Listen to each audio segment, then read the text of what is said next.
When a military K9 refuses to board a final evacuation flight from a war zone, his instinct halts a deadly ambush and sets off a chain of events that uncovers a decades-old cover-up. Led by his handler, a determined soldier with nothing left to lose, and aided by a pilot torn between duty and truth, they embark on an illegal rescue that spirals into a national reckoning.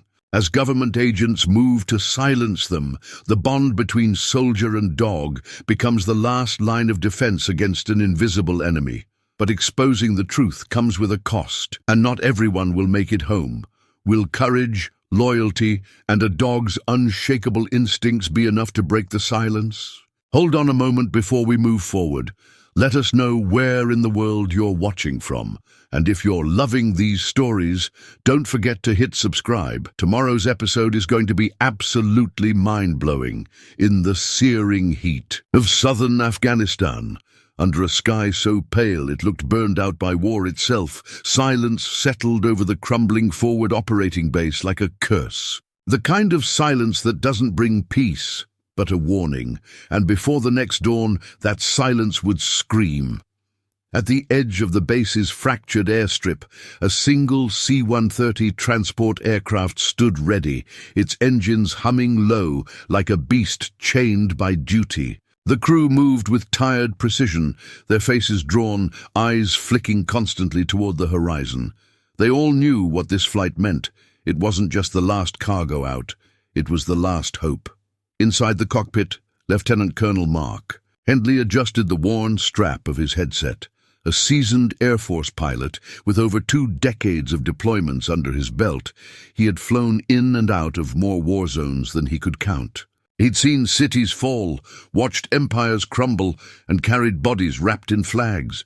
But this day felt different. This air, it was too still. Fuel at 85%. All green, his co-pilot Jennings murmured beside him. Mark nodded, but didn't answer. His fingers tapped restlessly on the yoke. Something in his gut wouldn't let him relax. Not yet. Not until they were airborne. Not until the last soul was off the ground. Down below, Sergeant Dana Cruz stood at the bottom of the ramp, her left hand resting gently on the shoulder of a Belgian Malinois named Rex.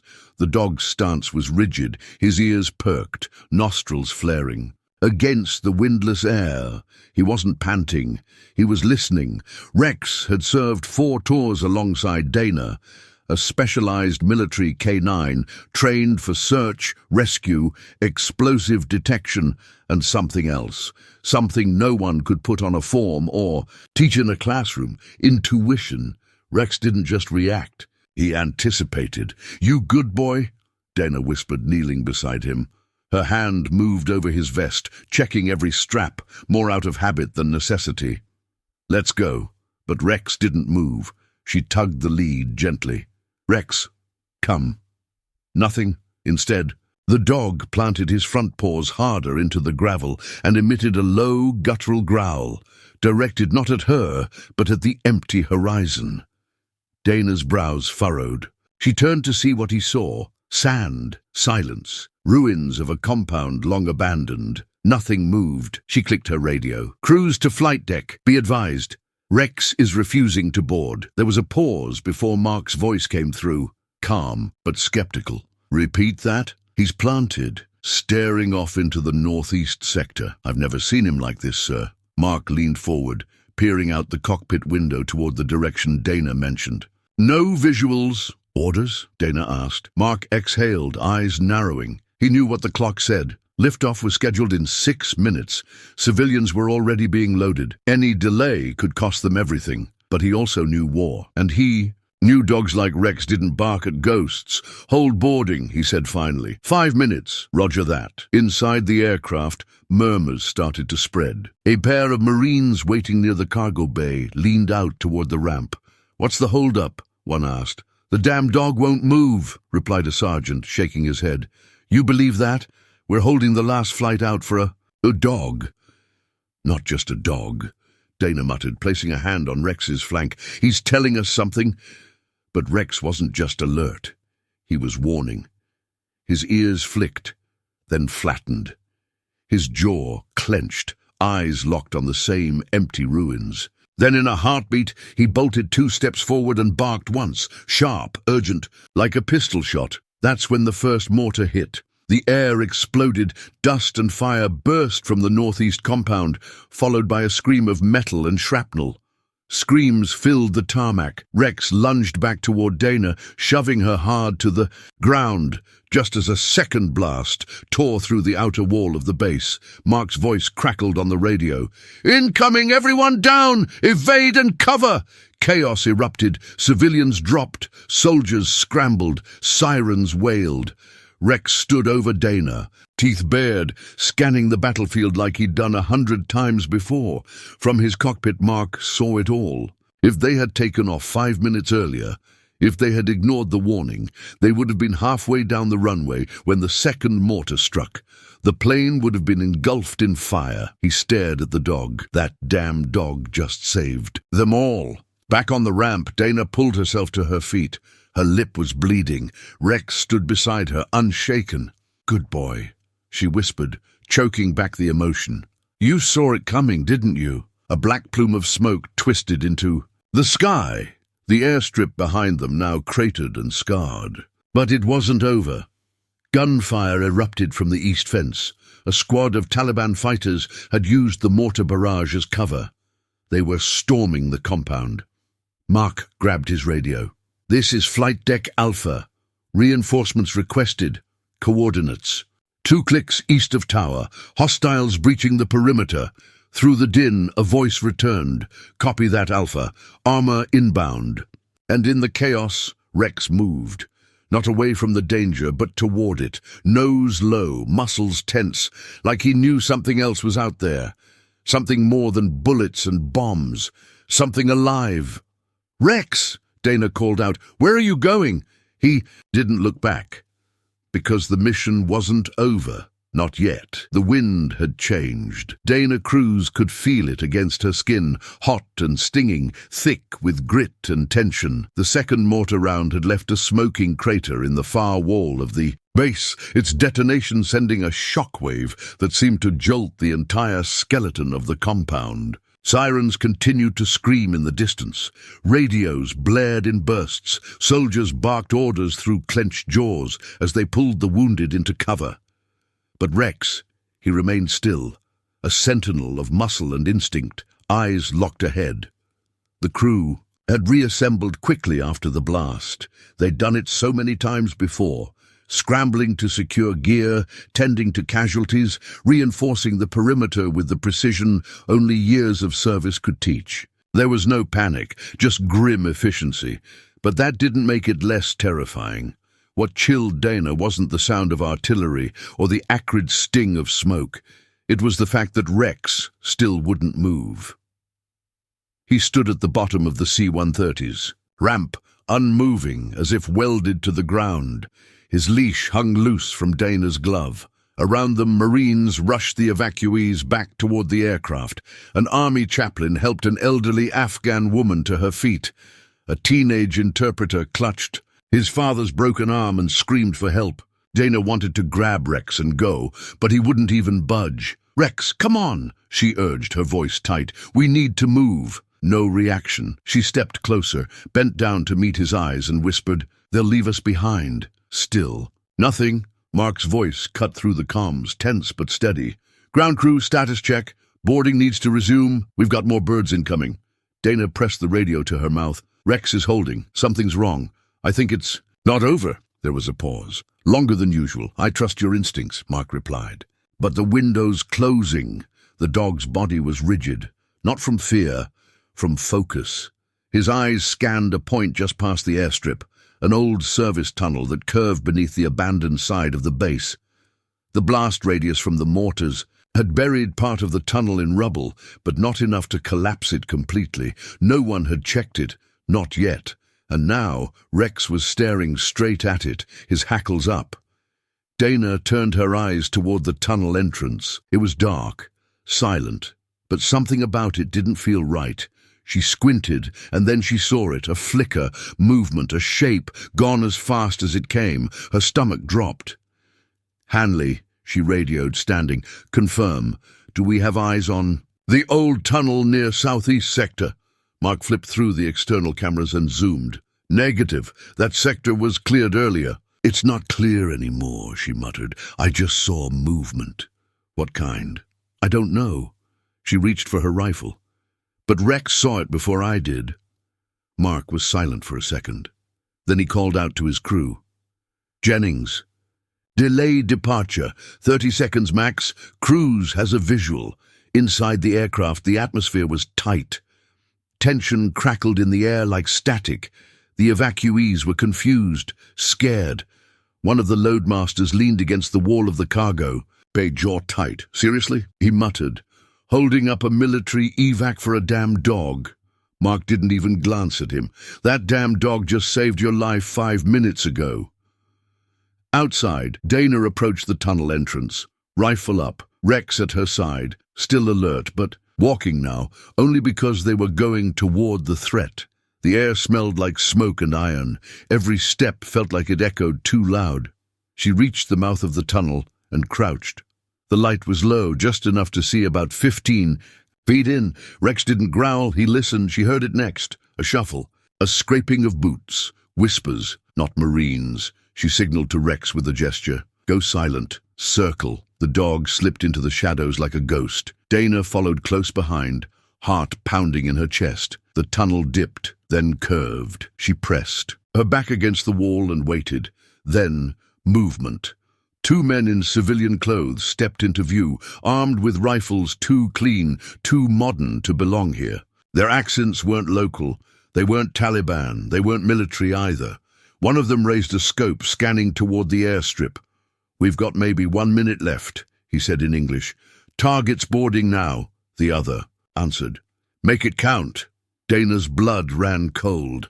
They were forward observers giving coordinates. Another wave was coming, likely a strike, and not just mortars this time. Maybe drones. Maybe worse. Rex darted ahead, grabbing the arm of one. Before he could finish his sentence, the man screamed, the radio fell, and Dana fired twice. The second man dropped before he could lift his weapon. The tunnel went quiet. She grabbed the fallen radio and tuned to the frequency they had been using. She heard the crackle of confirmation. Coordinates locked. It wasn't just a random hit. It was a trap. A final strike aimed at the runway, targeting the plane while it was in motion. She ran. Handley, she shouted through her comms. Abort. Takeoff, I repeat, abort. Enemy forward observers just confirmed strike coordinates on the strip. Rex sniffed them out. I'm sending the location now. In the cockpit, Mark's face tightened. Jennings had already begun pushing the throttle. Cut engines, Mark ordered. Reverse thrusters, now! The plane screamed as its systems powered. Down on the tarmac. The evacuees were confused again. A baby cried. A civilian translator shouted in panic, but Mark's voice came loud over the speakers. Delay confirmed. All personnel remain in place. Then came the third blast. A missile. Strike this time, ripping through the far end of the runway in a sheet of orange flame. Chunks of concrete hurled into the sky like shrapnel. The impact shook the earth so hard, Dana fell to one knee. But the C-130 was safe, grounded, shielded, because one dog had refused to move. 10 seconds later, silence. The real kind. Dana knelt beside Rex, heart hammering in her chest, and kissed the top of his head. You just saved every last one of us. Inside the aircraft, no one questioned the delay anymore, not even the loadmaster who'd rolled his eyes. He sat with his helmet in his lap, staring out the window at the devastation that could have swallowed them whole. Holy hell, he muttered. That dog knew. Mark leaned back in his chair, staring through the smoke. He didn't say anything, because what could you say when you'd just been spared death by the instincts of a creature who couldn't speak but understood everything? Outside, as the smoke began to thin and soldiers regrouped, Dana looked up at the sky. The base had gone quiet again, but not the same quiet as before. This time, it wasn't a warning. It was the pause before something bigger. And Rex, he was still watching, still listening, as if he knew what no one else could. Mark Hanley didn't speak for a long time after the fireball subsided. His headset crackled with cross-channel reports, damage assessments, casualty checks. Panic from green recruits who hadn't yet learned to keep the fear off their voices. He sat frozen in the pilot's chair, staring at the scorched end of the runway where their plane should have been airborne, should have been incinerated. His hand, still hovering over the throttle, began to shake, just slightly, enough to remind him he was human. "Sir," Jennings said beside him, his voice thin and dry. "You think we'd have cleared the blast radius?" Mark's voice came back hollow. "We wouldn't have cleared the first 10 feet. Below, the base began to buzz again, controlled chaos. Emergency crews moved through the wreckage. Fire suppression teams were already dousing the flames. Infantry squads doubled their perimeter sweeps. The evacuees were being ushered to cover again, this time not with urgency, but reverence. They had all just seen what Dana's dog had done. The atmosphere had shifted. Every soldier in that compound knew it. They weren't just looking at a working dog anymore. They were looking at something they couldn't explain. Dana stood beside Rex, running her hand slowly down his back, her knees still coated in dust from the tunnel. She felt like every nerve in her body had been set to high alert. She could still hear the whistle of the missile as it tore through the sky, still hear the crunch of the enemy radio beneath her boots.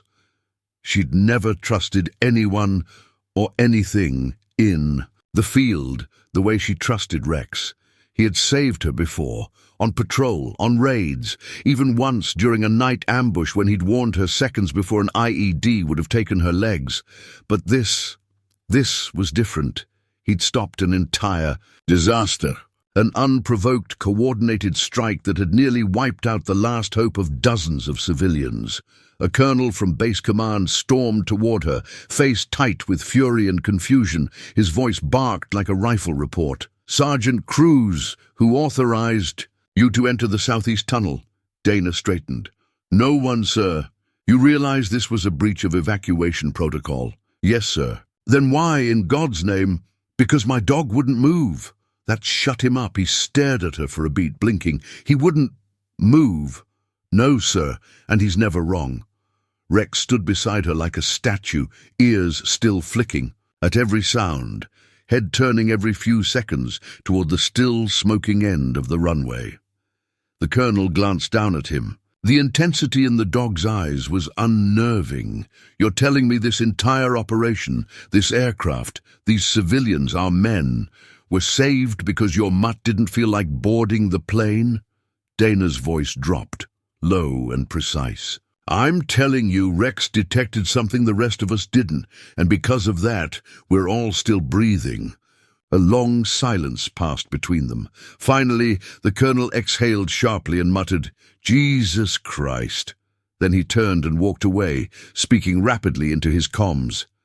Dana didn't care. She knew what she saw. Within the hour, reconnaissance. Drones were in the air. They scanned the surrounding compound, sweeping for remaining hostiles, heat signatures, and the source of the precision strike. Nothing conclusive came back, just the smoldering aftermath of a near catastrophe and a garbled radio transmission that confirmed a target lock on the C-130's transponder. Someone had been trying to take out the evac flight, someone with more resources than the Taliban usually wielded. Inside the aircraft, the evacuees had returned to their seats. Their murmurs were hushed now. Some were whispering prayers. Others just stared at Rex when he passed. Dana noticed it, a reverence that had replaced annoyance. Before, he was just a dog. Now, he was something else entirely. A warning system, a protector, a mystery. Mark met her at the base of the ramp as Rex trotted up beside her. "You all right?" he asked. "I've been better," she answered, "but he's fine." Mark crouched, eye level with Rex, and extended a cautious hand. Rex sniffed it, then gave a single low huff, not aggressive. "Just present, watching. I don't think we've ever held a takeoff for a dog before," Mark said, his voice lighter now, tinged with disbelief. Dana managed a smile. "First time for everything. I want you both on this flight," he added, straightening. We'll be wheels up in 15. They've cleared a secondary runway. You'll sit with the crew." She nodded. But as she followed him up the ramp, Rex hesitated again, only for a second. Just enough to make her heart skip. "What is it now?" she whispered. Rex didn't answer. Of course he didn't. But his eyes darted toward the far end of the base, past the wall, past the crater, toward something no one else seemed to notice. Then he stepped aboard. Dana followed, feeling the hairs on the back of her neck rise. Instincts like Rex's didn't just flicker, they burned. As they lifted off, the rumble of the engines drowned out the fear. The base below grew smaller. The fire was still burning in the distance, but the sky around it remained clear. Dana sat beside Rex on the crew bench, her eyes on the floor, her mind racing. She kept remembering that moment. The refusal, the warning, and then the fire. She looked at Rex. "What did you really see?" Rex didn't move, but his tail flicked. Once he knew something more, and she wasn't sure they'd left the danger behind. She was starting to think it had only just begun. The roar of the engines faded into a distant hum as the C-130 ascended over the jagged Afghan landscape. From the window near the crew bench, Dana could see the dark smudge of smoke curling up from the base below, a solemn reminder of what they'd just escaped. The sun was beginning to slide toward the horizon, bathing the desert in a fiery glow, as if the earth itself had caught fire in protest. But inside the cargo hold, all eyes were on one figure. Rex sat upright, his vest still dusty from the tunnel, his eyes never once closing. The civilians gave him a wide berth, not from fear, but from reverence. Even the crew, hardened, no-nonsense airmen, had begun treating the dog like an unspoken authority. When he shifted, they watched. When he barked once, low and short, a few instinctively glanced toward the exit door. Dana hadn't spoken since takeoff. Her fingers had curled into fists a dozen times and relaxed just as many. The pressure in her chest hadn't eased. Something still felt wrong. She wasn't a superstitious woman. She didn't believe in omens or ghosts, but she believed in patterns, in gut instinct, in the way the back of her neck tingled when danger was near. And right now, that feeling was screaming. Mark walked back from the cockpit, ducking his head as he stepped down into the cargo hold. He was pale, not rattled exactly. Men like him didn't rattle, but there was a hollowness behind his eyes. He crouched next to Dana, bracing his hand on the floor to stay balanced. "We just got a transmission," he said under his breath. A drone from another forward operating base picked up movement in the mountains east of Tarin Kot. Not a lot, but enough to raise flags. "They're not heading toward our base anymore." Dana kept her eyes on Rex. "Then where are they going?" "We don't know yet," he admitted. But this wasn't a one-off attack. It was coordinated. Someone leaked our flight time and flight path. They weren't aiming to scare us. They wanted a body count. Dana's stomach clenched. And they would have had one, if not for Rex. Mark nodded slowly, his voice quieter now. "I don't think this is over. I think they wanted us to leave, wanted to see where we go next." Dana looked at him. "You think we're being followed?" Mark stood again.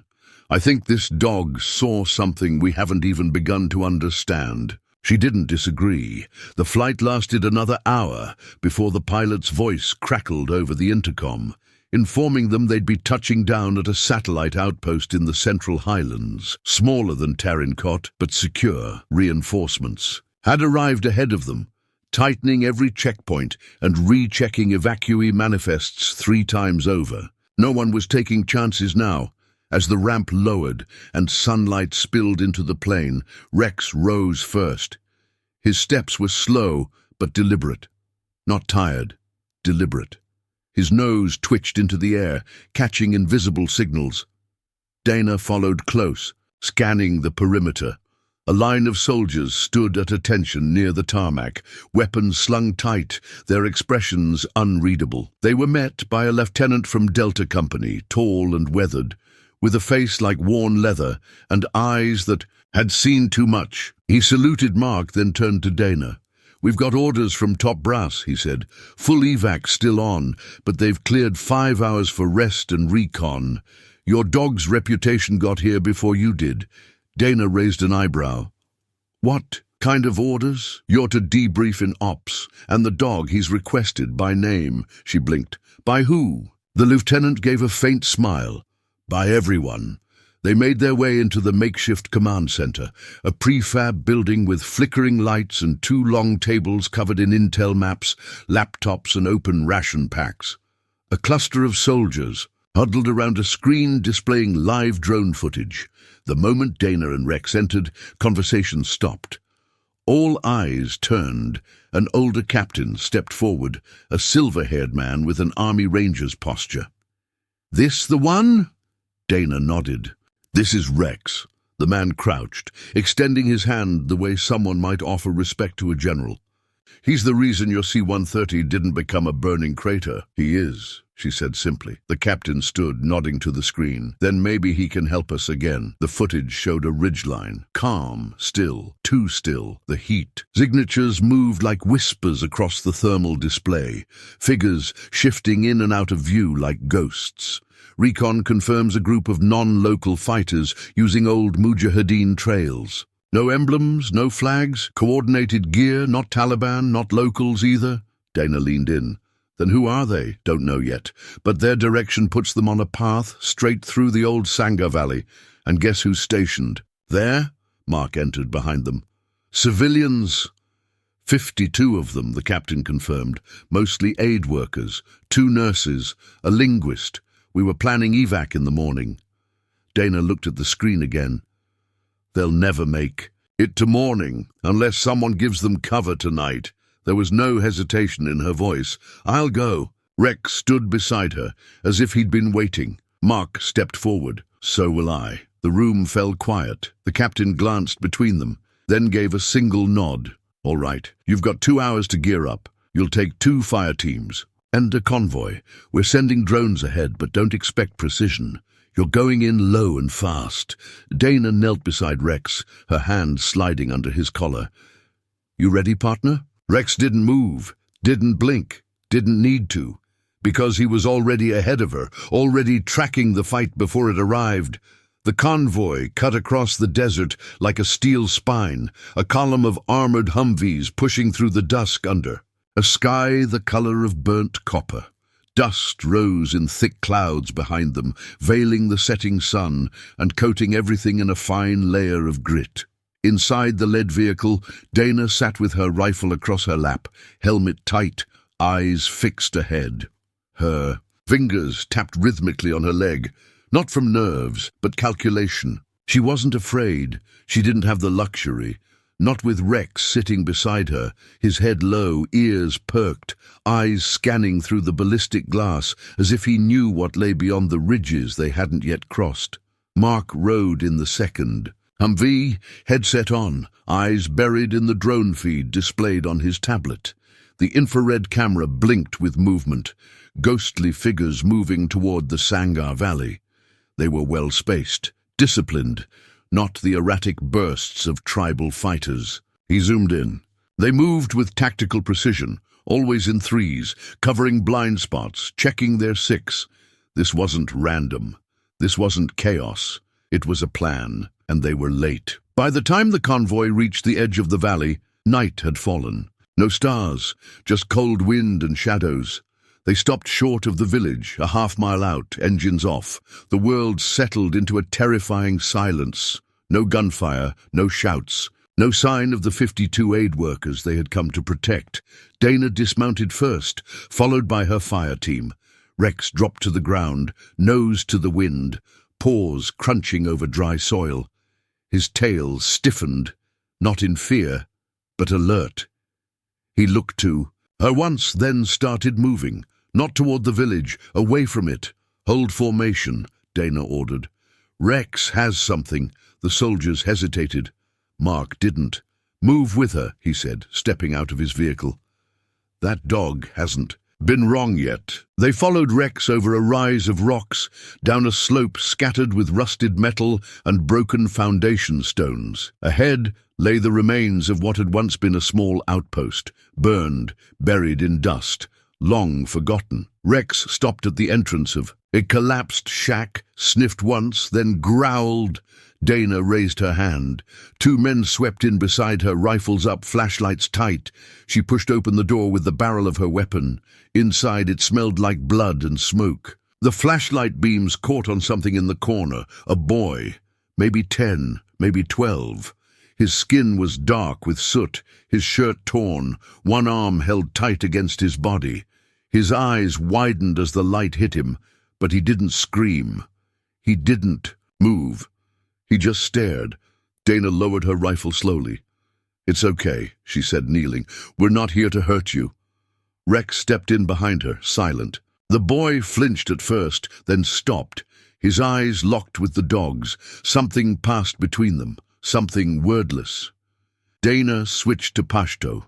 The boy didn't speak. He only trembled. She reached into her vest, pulled out a protein bar, and placed it on the floor. The boy hesitated, then reached for it with his good arm. As he unwrapped it, a piece of metal fell from the inside of his shirt, swinging from a chain. A military dog tag. Dana froze. She picked it up gently, eyes scanning. The name. Her breath caught. Alexander Cruz. Her world stopped. She stared at the name, blinking, her mouth dry. She felt the blood drain from her face, her heartbeat thudding in her ears like mortar fire. Her fingers clenched around the tag. "No," she whispered. "That can't be." Mark stepped in. "What is it?" She held it up. Her voice cracked. "It's my brother." Mark blinked. "I thought your brother was—" "He was MIA, she cut in. "Declared dead. 5 years ago. His body was never recovered. His unit disappeared during a blackout operation in Kandahar." Mark looked at the boy. "How the hell does he have that?" Dana turned to the boy, gently grabbing his shoulders. "Where did you get this? Who gave this to you?" Still no answer, but tears filled the boy's eyes. Rex stepped forward and gently nuzzled the boy's side. The boy clung to the dog instantly, burying his face in his fur. He was trembling. But it wasn't fear, it was grief. Dana saw it, she felt it. This wasn't just a frightened child. They had found a witness. Back at the vehicles, the radio came alive. "We've secured the village. No bodies. Just signs of a fast retreat. Doors open. No blood. Looks like they ran." Dana didn't respond. Her mind was still spinning. Mark finally broke the silence. "If this kid has your brother's tag, maybe he saw him." Dana turned toward him, her jaw tight. Rex was trying to get to him this whole time. Not the tunnel, not the blast. "Him? He led us here. You think your brother's alive? I don't know. But I know Rex wouldn't have brought us here for nothing." The boy sat quietly beside Rex, petting him now, clinging like he'd never known safety until this moment. Dana reached out and placed her hand on the boy's shoulder again. This time not asking questions, just letting him feel it. Presence, comfort, steadiness. Mark sat down beside them. "We can have Intel run the tag, see if it was recycled. It happens." Dana shook her head. "No, my brother carried this tag on a green paracord string, not regulation. Just like this one." Mark glanced again at the boy. "You think he was being protected? I think he was captured." A wind kicked up around them, brushing dust over their boots. The air was heavy again. But not with the weight of combat, with something deeper, with the slow unfurling of a truth long buried. Rex looked up at Dana, then to the horizon, and for the first time in days, she saw it in his eyes. Something, not quite hope, but close. A light, faint, fragile. She gripped the dog tag tighter. The past wasn't gone. It had left a trail. And they had just found the first piece. The command tent buzzed with overlapping radio chatter and the low hum of satellite feeds broadcasting flickering images of shifting terrain. The moment Dana stepped inside, everything slowed. The dog tag around her neck felt heavier now, swinging gently as she walked toward the table where topographical maps lay scattered. Mark followed close behind, arms folded tight, his face unreadable. Rex padded in after them and lay down by the tent flap, but his ears remained alert, eyes locked on the screen displaying coordinates from the Sangar Valley. Dana held up the dog tag. "We found this on the boy, Alexander Cruz, my brother." The captain from earlier, the silver-haired man with the cold ranger eyes, looked up. He didn't blink. "The Cruz who vanished 5 years ago?" "Yes, sir. And I believe he's still alive." He tapped a pencil against the map, then looked to Mark. "Do we have confirmation?" Mark shook his head. "Not yet, but the evidence lines up. The child wasn't local, no known family nearby. His injuries suggest recent trauma, not malnourishment. He was likely kept somewhere and released. Or escaped," Dana added. The captain sighed. "I've been doing this for 26 years. When a man's declared KIA, it's for a reason. Paperwork doesn't lie." Dana's voice was steady. "But people do." A beat of silence passed between them. The air inside the tent felt thick, like it had stopped circulating. Outside, the night winds began to pick up. Soldiers moved through the dark, checking weapons, scanning shadows. The captain leaned forward. "Look, I understand what you're feeling. I had a brother too. You want him to be alive. We all do. But we can't run a recovery op based on hope and a child who won't speak." "He didn't need to speak," Dana said. "He had the tag. He had Rex." The captain's gaze flicked to the dog, then back to her. "You're not in a position to make that call. I'm not asking to make it alone. I've already forwarded the report up the chain." Command's response was clear. Mark frowned. "Which was? Continue with evacuation protocol. Return to main base within 48 hours. No detours, no diversions, no exceptions."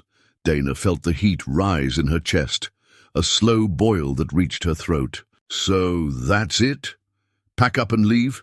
Pretend this didn't happen?" "We follow orders," the captain said quietly. "That's how people stay alive." Dana looked down at Rex. He hadn't moved, but his eyes were on her, calm and solid, like they always were when he was waiting for her to decide. And she knew what he wanted, what he needed. This wasn't just a mission anymore, it was personal. And for Rex, too. She stepped back from the table. "Permission to investigate further on my own time." "Denied." Mark took a breath. "Sir," the captain's voice hardened, "this isn't a democracy. You want to chase ghosts, you do it after you're stateside and debriefed. Until then, you're under my command." Dana bit down on her words. She felt like she'd been punched in the chest. She turned sharply and walked out of the tent, boots crunching over gravel. Mark followed. Neither spoke until they were halfway across the compound. "What now?" he finally asked. Dana stopped and stared at the night sky. There were no stars, just the distant throb of helicopter blades and the hum of generators. "Now we do it anyway." Mark frowned. "That's a hell of a line to cross." "I've crossed worse for less," she said. "He's my brother, and I know he's not dead." Mark looked back toward the command tent, then back to her. "You'll be court-martialed if you act without clearance." "I'd rather be court-martialed than live the rest of my life wondering if I left him behind." He didn't answer right away. Then he rubbed his hand across his mouth and nodded. "All right, I'll help you, but we do this quiet." Dana glanced at him. "You sure about that? You trusted your dog and saved a whole plane full of people. That's more than enough reason for me." They returned to the barracks tent, where the boy had been placed under watch. He sat on a cot, his injured arm now bandaged, his body wrapped in a clean blanket. A medic had given him water and crackers. He hadn't spoken a word. But when Rex entered the tent, the boy's face lit up with something resembling peace. Dana knelt beside him. She spoke softly in Pashto, then tried English, then Dari. Still nothing. But the boy reached into his pocket and pulled out something. New, a torn strip of paper. He handed it to her with a shaking hand. It was a map, hand-drawn, barely legible, but there was a crude marking. An X inside a box shape in the center of a mountain range. Dana showed it to Mark. "That's southwest of our last drone pass," he said, pointing. No active structures listed there, just rock and old Soviet bunkers. Exactly the kind of place you'd hide a prisoner, she said. Mark looked over his shoulder. How soon can you be ready? Give me 30 minutes. They moved. Quickly, Dana gathered her gear in silence. She chose the weapons she trusted most, a short-barrel rifle, sidearm, and enough ammo to handle a fight if one found them. She checked Rex's vest, slid in fresh trauma kits and comms beacon. Mark prepped a two-seater recon vehicle under the guise of a supply run. It was risky, stupid by every definition of military logic, but it felt right. As they rolled out past the last checkpoint, Dana didn't look back. They drove in silence through the dark, guided only by moonlight and the stars beginning to bleed through the night. The map was clutched in her hand, damp with sweat. Rex sat in the back seat, his head raised, nose too. The wind. Every so often he'd shift slightly, turning his ears like radar. After an hour the trail narrowed into steep ridges. The vehicle couldn't continue. They parked beneath a cluster of rocks and continued on foot. Dana took the lead. Rex moved ahead of them both, as if drawn forward by some invisible thread. They crested a final ridge and stopped. In the distance, half buried in the side of the mountain, was a structure. A hatch, a light barely visible under a camouflage net. Dana crouched. Mark lifted his rifle. Rex growled. And suddenly the quiet wasn't quiet anymore. It was waiting. The hatch lay before them, half swallowed by the mountain, camouflaged by time and rust. It was quiet. Too quiet. Dana crouched behind a boulder, scanning the area through her scope. The outline of the entrance was barely visible, a faint square of shadow against the stone. The kind of place you'd overlook 100 times before noticing what it really was. But Rex had seen it instantly. He stood beside her now, ears locked. Forward, body trembling, not with fear but with a pressure she knew all too well. The dog was ready, more than ready. He was asking her to open the door. Mark knelt a few feet away, checking the last of their gear. We can't go loud. We don't know what's inside. We don't know who's alive, or if anyone's alive at all. Dana nodded. Her heart was pounding, but her hands were steady. Then we go smart. They approached the hatch slowly. Rex led them through the rocks, his movements practiced, a ghost in the terrain. He stopped 2 feet from the entrance and sat, nose to the seam of the metal. He gave a low whine. Trap? Mark whispered. No, Dana replied.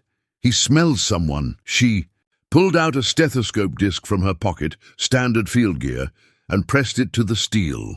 For a moment nothing, then movement, shuffling, a faint cough, voices. Someone's alive, she said. 2, maybe 3 people. Mark moved beside her and placed a charge, small, silent, enough to crack the lock without an echo. With a nod, he tapped the trigger. The hatch popped. Inside it was pitch black, but the smell of mildew and sweat hit immediately. Rex entered first, slipping through the darkness as if he'd been born there. Dana followed, rifle up, flashlight off.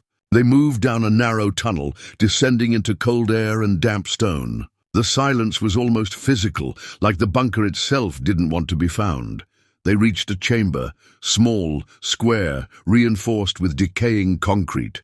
A table, 2 empty chairs, chains bolted into the wall, bloodstains. In the far corner, huddled beneath a ragged blanket, was a man. Dana froze. He was thin, so thin she almost didn't recognize him. His face was hollow, beard unkempt, eyes sunken like deep wells. But even through the grime, the gauntness, the brokenness, she knew him. Alex, she whispered. The man didn't respond. He didn't move. His eyes were open but empty, staring. Through her like a ghost, she stepped forward slowly. Alex, it's Dana. It's me. No reaction. Rex walked forward, head low, tail stiff. He paused a foot away from the man, then gently pressed his nose against his hand. That's when Alex blinked. Very slowly, his fingers curled, brushing the dog's fur. And then he cried, not loudly, not like a scream, but a shaking, guttural sob that ripped through the air and hit Dana like a bullet to the chest. She dropped to her knees in front of him, grabbing his face in both hands. He recoiled for half a second, then stopped, eyes blinking, heart racing.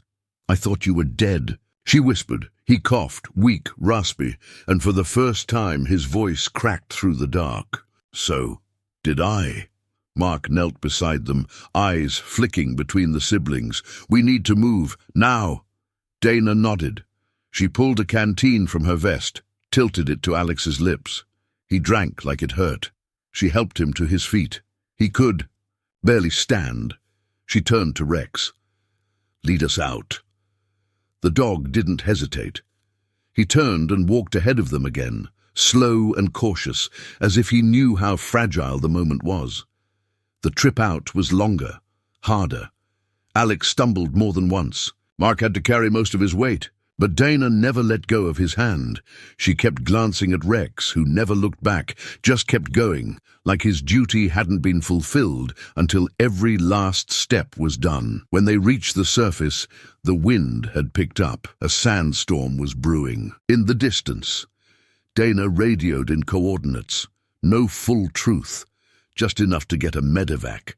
Back at the camp, the boy, silent, gentle, with eyes too old for his face, saw them return. He stood when he saw Rex. The dog walked over and nudged his chest. The boy smiled and nodded as if saying, "I told you he was alive." Alex was rushed to the medic tent. The doctors whispered under their breath about blood loss, weight loss. In trauma, Dana stood outside, arms crossed, face pale. Mark joined her a moment later. "Who had him?" he asked quietly. Alex had spoken a few words during the ride, just enough to ignite fury in both of them. A covert detainment, a shadow op, a rogue cell that didn't answer to anyone with a flag. Disavowed soldiers, paid silence. He hadn't. Escaped. He had been let go. Someone wanted him out of the way, Dana said, and someone wanted him to be found now. Mark looked toward the mountain. "Why now?" "I don't know," she said. But Rex never stopped looking. He knew. She turned to the dog, who now lay outside the tent, eyes closed but ears twitching. He was resting, finally. But only because his mission had ended, not with a gunfight, not with blood, but with something deeper. A reunion, a bond reforged in the dirt and dust of a country that had taken so much from both of them. Inside the tent, Alex's voice rasped softly to the medic. "The dog, he remembered me." Yes, he did, because Rex remembered everything. The desert didn't sleep. It only waited. As the sun rose over the horizon, the base buzzed with quiet disbelief. Rumors were already spreading like wildfire. The word recovered was passed from mouth to mouth, some whispering it like a miracle, others like a threat. But inside the operations tent, the mood was far from celebratory. The truth had weight, and it was sinking fast. Dana sat beside her. Brother, watching him sleep beneath a layer of IV tubing and gauze. Alex looked like a shadow of himself, half spirit, half man. But he was breathing. For the first time in 5 years, she could hear that breath with her own ears. That should have been enough, but it wasn't, because she had seen the expression on the captain's face when he was told the truth. They hadn't expected to find a man. They hadn't expected to find anything. Dana had broken orders to chase the faintest thread of hope, and she'd pulled back a reality that didn't match any mission report or classified file. Mark entered the tent carrying 2 mugs of coffee, one of which he placed silently on the bench beside her. She didn't touch it. He didn't expect her to. "Command knows," he said after a pause. "How bad is it? They want a full debrief within the hour. You, me, the kid, Rex. They've grounded further movement from this unit and recalled an intelligence officer from Kandahar. He's en route now, supposed to evaluate the authenticity of our claims." Dana laughed, low and bitter. "Evaluate? You think Alex forged his own dog tag after surviving 5 years in a bunker?" Mark leaned back against the pole and ran a hand through his hair. "No, but I think someone's terrified of what he remembers, and they're going to try and bury it." Dana stared through the flap of the tent, where Rex lay dozing in the sand just beyond the shade, his head resting on his paws. "They'll come for the boy next." "I know," Mark said. That's why I already sent him out. She looked at him sharply. Don't worry, he added. He's with a Delta medic team, quiet detail. They'll list him as a local refugee being transported for medical assessment. No traceable report, no digital log. By the time command figures it out, he'll be halfway to a neutral facility. She nodded once. It was the kind of risk she would have taken herself. Now they were both breaking protocol. Mark reached into his jacket and pulled out a folded piece of paper. We found this in Alex's pocket. He said to give it to you if anything happened. Dana unfolded it slowly. The writing was weak, but unmistakable. Alex's handwriting. It read, "They weren't Taliban. They spoke English. One had a Boston accent. They knew my name before I said it. One wore a patch that didn't match his uniform. He said we weren't meant to survive, that we were ghosts on paper now." Dana's fingers clenched the note until her knuckles went white. How many others? Mark didn't answer.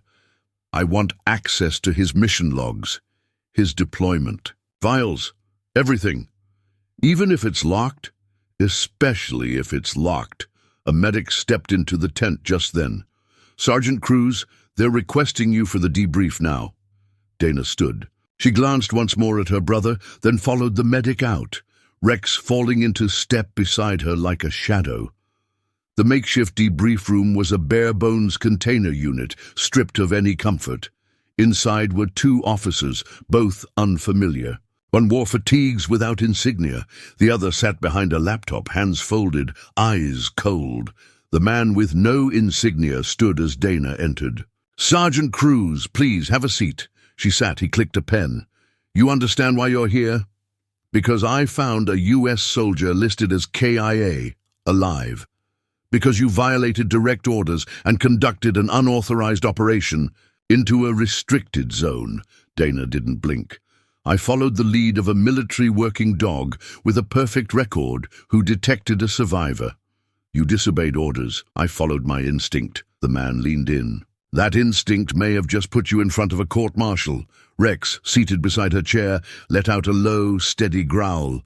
The man paused, glanced down, then sat back. "You'll be relieved of duty for now. Pending review. No further field involvement until command clears your status." Dana didn't move. "You're going to bury this." "No," he said. "We're going to manage it." She stood slowly. "You're not going to silence this. He's alive. He remembers. And he's not the only one." She turned and walked out, Rex behind her. By the time she reached the far end of the compound, Mark was already there, gear-packed, eyes set. "You're being grounded?" he asked. "They think that's going to stop me." He threw a pack into the back of a Humvee. "Then let's give them something to actually be afraid of." She raised an eyebrow. "You really want to go rogue for this?" He looked at her, his jaw tight. "I flew into every fire zone of this war. I watched our men get cut down and called it strategy. But what I saw in your brother's eyes wasn't war. It was betrayal. And I'm not walking away from that." Dana checked her sidearm, then looked down at Rex. "You ready, boy?" The dog stood, ears forward, eyes bright. The war wasn't over. It had just gone underground, and they were going after it. Protocol be damned. Night fell over the Afghan hills like a curtain soaked in ink, thick and absolute. No stars, no moon. Just darkness so complete it seemed to press down on the earth. The Humvee tore through the back roads beneath it, headlights off, guided only by the coordinates scribbled into Dana's notebook and the silence shared between her. Mark and the interpreter seated in the back, a man known only by his call sign, Farid. Farid had worked with special forces for nearly a decade. He was sharp, fast with languages, and even faster at knowing when to keep his mouth shut. He'd taken one look at the note recovered from Alex's pocket, then stared at Dana like he'd been holding a secret for years. "There's someone who may know," he said. "A warlord, old ties to CIA back channels. He's not friendly, but he's got a long memory." "Where is he?" Mark asked. Farid had only smiled. "You won't find him on any map." The vehicle rattled over uneven ground, the suspension groaning beneath them. Dana stared ahead, jaw tight. Her mind was still on Alex, sedated, exhausted, safe for now, but exposed. He hadn't said much more after waking, but the fragments were enough. The black site, the American voices, the sense that he hadn't just been lost, he'd been erased. Now she was chasing the kind of ghosts that didn't want to be found. They reached a dilapidated village just before midnight. It was half collapsed, burned out in some places entirely, deserted in others. A few goats bleated from behind broken fences. Farid signaled them to stop near an old mosque, its minaret fractured at the top like a snapped bone. Dana stepped out first, rifle slung but ready. Rex was already scanning the dark, his body stiff with tension. He let out a soft growl. "We're not alone," Dana muttered. Farid nodded. "He's here, or watching." They waited. 5 minutes passed, then 10. Then a voice echoed from behind the rubble. "Put down your weapons." Dana didn't move. The man emerged slowly from the shadows, flanked by 2 others with old Soviet rifles. He wore traditional clothing, but his boots were American military issue. His beard was white, but his eyes were coal black, hard and without age. Farid stepped forward and spoke quickly in Pashto. The man listened, silent and still. When Farid was done, the warlord turned to Dana and said in perfect English, "You are the sister." Dana nodded. "Yes. You're looking for truth. Truth has a price. We can pay it." "No," he said. "Not in money." Mark stepped in. "What do you want?" The man looked at Rex. "The dog knows. That is enough. Come." They were led into a basement beneath a half-collapsed building, once a school. Now, a den of secrets. A generator buzzed faintly somewhere in the back, casting dim light across the concrete walls. Maps hung on the brick, stained and torn. One wall was covered in black and white photographs, some military, some not. Dana scanned them as they passed. Some were marked with red tape, others had names written in Arabic. She stopped when she saw a familiar face, Alex. The warlord nodded. He was held near Kandahar, a place we call the Quiet Gate. It is not run by the Taliban, not run by any country. Men go there when someone powerful wants them forgotten. Dana's throat tightened. "How do you know?" "I have sold things to those men," he said unapologetically. "Not people, never people, but I watched the trucks arrive. No markings, no flags, and always Americans guarding the gate." "Who ran it?" He paused, eyes narrowing. "I do not know names, but they were not all soldiers. Some were. Contractors. Some wore patches I did not recognize. Your brother was not the only one." Dana stepped closer. "Where is this place now?" "Gone. Closed 6 months ago. Empty now, but the men who ran it still here. They call themselves the Pale Hand." Mark raised a brow. "The what?" "A term from old Pashtun law," Farid muttered. "It means the ones who kill without leaving a mark. Ghosts." "They're still in the country?" Dana asked. "Yes, not in the open, but they move through the southern valleys, trading routes, secret airstrips." Mark frowned. "They're still operating." The warlord nodded slowly. "They are trying to disappear before someone uncovers what they did. But you are not the only one looking." Dana narrowed her eyes. "Who else?" He glanced toward the maps. "Someone on the inside. One of them grew a conscience. He's been feeding details to an American journalist based in Kabul. A woman, smart, dangerous. They want her dead." Dana took a deep breath. "Where do we find her?" He handed her a folded paper. "She meets contacts here in 2 days." They left before sunrise. As they drove away, Dana looked back at the ruined town, at the crumbled mosque, the minaret like a finger pointing to a god who hadn't stopped any of this. In the back seat, Rex whined once, low and uncertain.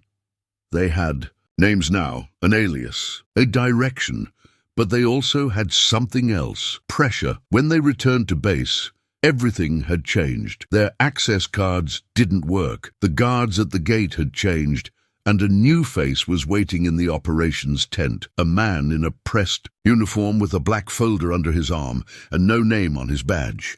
Mark's jaw tightened. They're closing in. Dana said nothing. She looked down at Rex. His teeth were bared. He was ready, and so was she.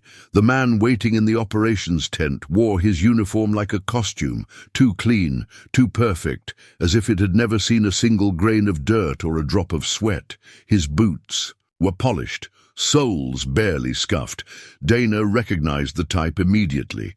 Paper soldier, authority without battle. A face brought in when something needed covering up, not when something needed saving. He didn't smile as she and Mark entered. He just opened his black folder and tapped a pen against the table. Sergeant Cruz, Lieutenant Colonel Hanley, sit. Dana didn't move.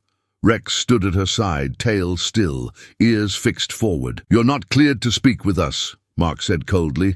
You're not in our chain of command. The man raised his eyes, and though his smile never reached his mouth, his voice held a practiced calm. My clearance is higher than your imagination. Now sit. Dana sat, but slowly. She could feel her pulse behind her eyes. The man placed a photo on the table. It showed Dana leading Rex across a ridge, a timestamp in the corner, then another photo, Mark beside the Humvee, then a grainy drone still of the warlord's compound.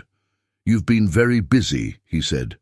Unauthorized excursions, contact with non-compliant assets, tampering with recovered personnel. You understand these are offenses under the UCMJ. You forgot rescuing a presumed dead soldier, Dana replied. The man leaned forward. You should have left him dead. The words hit the air like a rifle shot. Dana stared at him, cold and unmoving. Mark's hand curled into a fist. You just confirm that. The man tapped the folder. Sergeant Alexander Cruz was part of a unit selected for a covert operation under Executive Shadow Directive 12. They were compromised during insertion. Command authorized the blackout. No retrieval. You left them to die, Dana said, voice low. No, he replied. We denied their existence. There's a difference. Dana stood up. Then explain why one of your ghosts is breathing. In my med tent. That, the man said, is a problem. Mark stood too. You planning to solve it with another strike? Or maybe just make everyone who knows disappear? The man didn't answer. He just closed the folder and stood slowly. You're both being reassigned. Stateside. Immediate evac. Orders have already been filed. Your dog is to be handed over to the Department of Intelligence Assets for reassessment. Rex growled, loud enough to freeze the air. Dana leaned forward. You put one hand on him, and you'll find out how loud a war hero's sister can scream. The man didn't flinch. He turned and walked out, 2 armed MPs shadowing him. The moment the door shut, Mark turned to Dana. They're going to try to erase this. Let them try. They returned to the med tent. Alex was awake. Pale, weaker than before, but his eyes were focused, alert, like a soldier with something left to say. Dana knelt beside his cot and showed him the photo of the man from the tent. Recognize him? Alex nodded slowly. He was there. Mark stepped closer. In the black site, in the room, Alex whispered. He gave the order. Dana swallowed. Then it's not just conspiracy, it's murder. Alex nodded again, his voice a breath. They recorded everything. There are tapes, files, names. I heard them argue. Not all of them wanted to go through with it. Dana's pulse quickened. Do you remember where? Alex closed his eyes, trying to conjure it. Storage unit on site labeled Delta X07 underground. Mark tapped his headset. I've got access to the old satellite imaging files. I'll pull coordinates. Dana took Alex's hand. You're staying here, safe, but we're going back. You can't, Alex said. It's sealed. We've unsealed worse. As Mark pulled up the images, he found it. A faint rectangular heat signature below the old base. No listed power source. No known entrance. Buried and forgotten. Looks like a crawl space, he said. Likely reinforced. Probably booby-trapped. Perfect, Dana muttered. They left before the sun had fully risen. Just the 2 of them and Rex. No official orders, no authorization, just purpose. They traveled light and moved fast. Mark kept them off-grid. No satellite pings, no comms. They reached the site at dusk. the mountain casting long shadows across. The gravel flats, the remains of the old black site, were barely there. Charred concrete, twisted rebar, a few rotted sandbags. But Rex didn't hesitate. He trotted forward, nose down, and began sniffing around the remnants of what used to be a loading dock. He paused, scratched at the earth. "Here," Dana said, kneeling beside him. Mark brought over a portable scanner. Concrete slab, maybe 6 inches deep, something hollow underneath. They worked in silence, clearing away dirt and debris. Then they found it, an old steel door, rusted shut. Mark rigged a thermal charge and stepped back. The detonation was small but sharp. The door groaned open inside. The air was foul and old. A single corridor led into the earth, cables stripped from the ceiling, signs of a hurried dismantle. They moved fast, flashlights sweeping the dark. Dana counted every door. 1, 2. On the third, a keypad hung broken. She kicked it open. Rows of filing cabinets, servers, burned-out drives, but one cabinet remained intact. She pulled it open. Inside, dusty hard drives, labeled by hand. One read Delta X07, tapes, audio, video. Mark exhaled. "We have it." Dana pulled out the topmost drive and stared at the label, Cruise Alpha Infiltration. They left the site before sunrise. Back at base, no one spoke to them as they passed. Not the guards, not the officers. News of their disappearance had already reached the upper ranks, and everyone was waiting for command to decide whether to punish or promote them. That night, in a secured room beneath the barracks, Mark connected the drive to a private terminal. The footage played in silence. Audio, logs, torture sessions. Men in American uniforms, unmasked, unapologetic. Dana stood behind him, shaking. "This is what they did," she whispered. Mark's voice was flat. "And now the world will see it. They copied everything and sent it to 10 journalists across 5 countries. The hidden truth had a name now, and it was ready to burn." 2 days after the drives were sent, the storm began to rise. It didn't come in the form of helicopters or firepower. It came in silence. Files that should never have existed began circulating through encrypted back channels. Journalists from international outlets confirmed receipt, but said little. Too careful, too cautious. Some of them vanished from digital trace. Others sent coded messages saying they were under surveillance. Dana knew what that meant. The CIA wasn't scrambling yet. It was hunting. At the base, the tension was a wire stretched tight over the entire compound. There were no official charges filed against Dana or Mark, no direct accusations. But there was a chill in every hallway. Men who had laughed with them last week now walked past with eyes averted. The mess hall quieted when they entered. Even Rex was treated like something radioactive.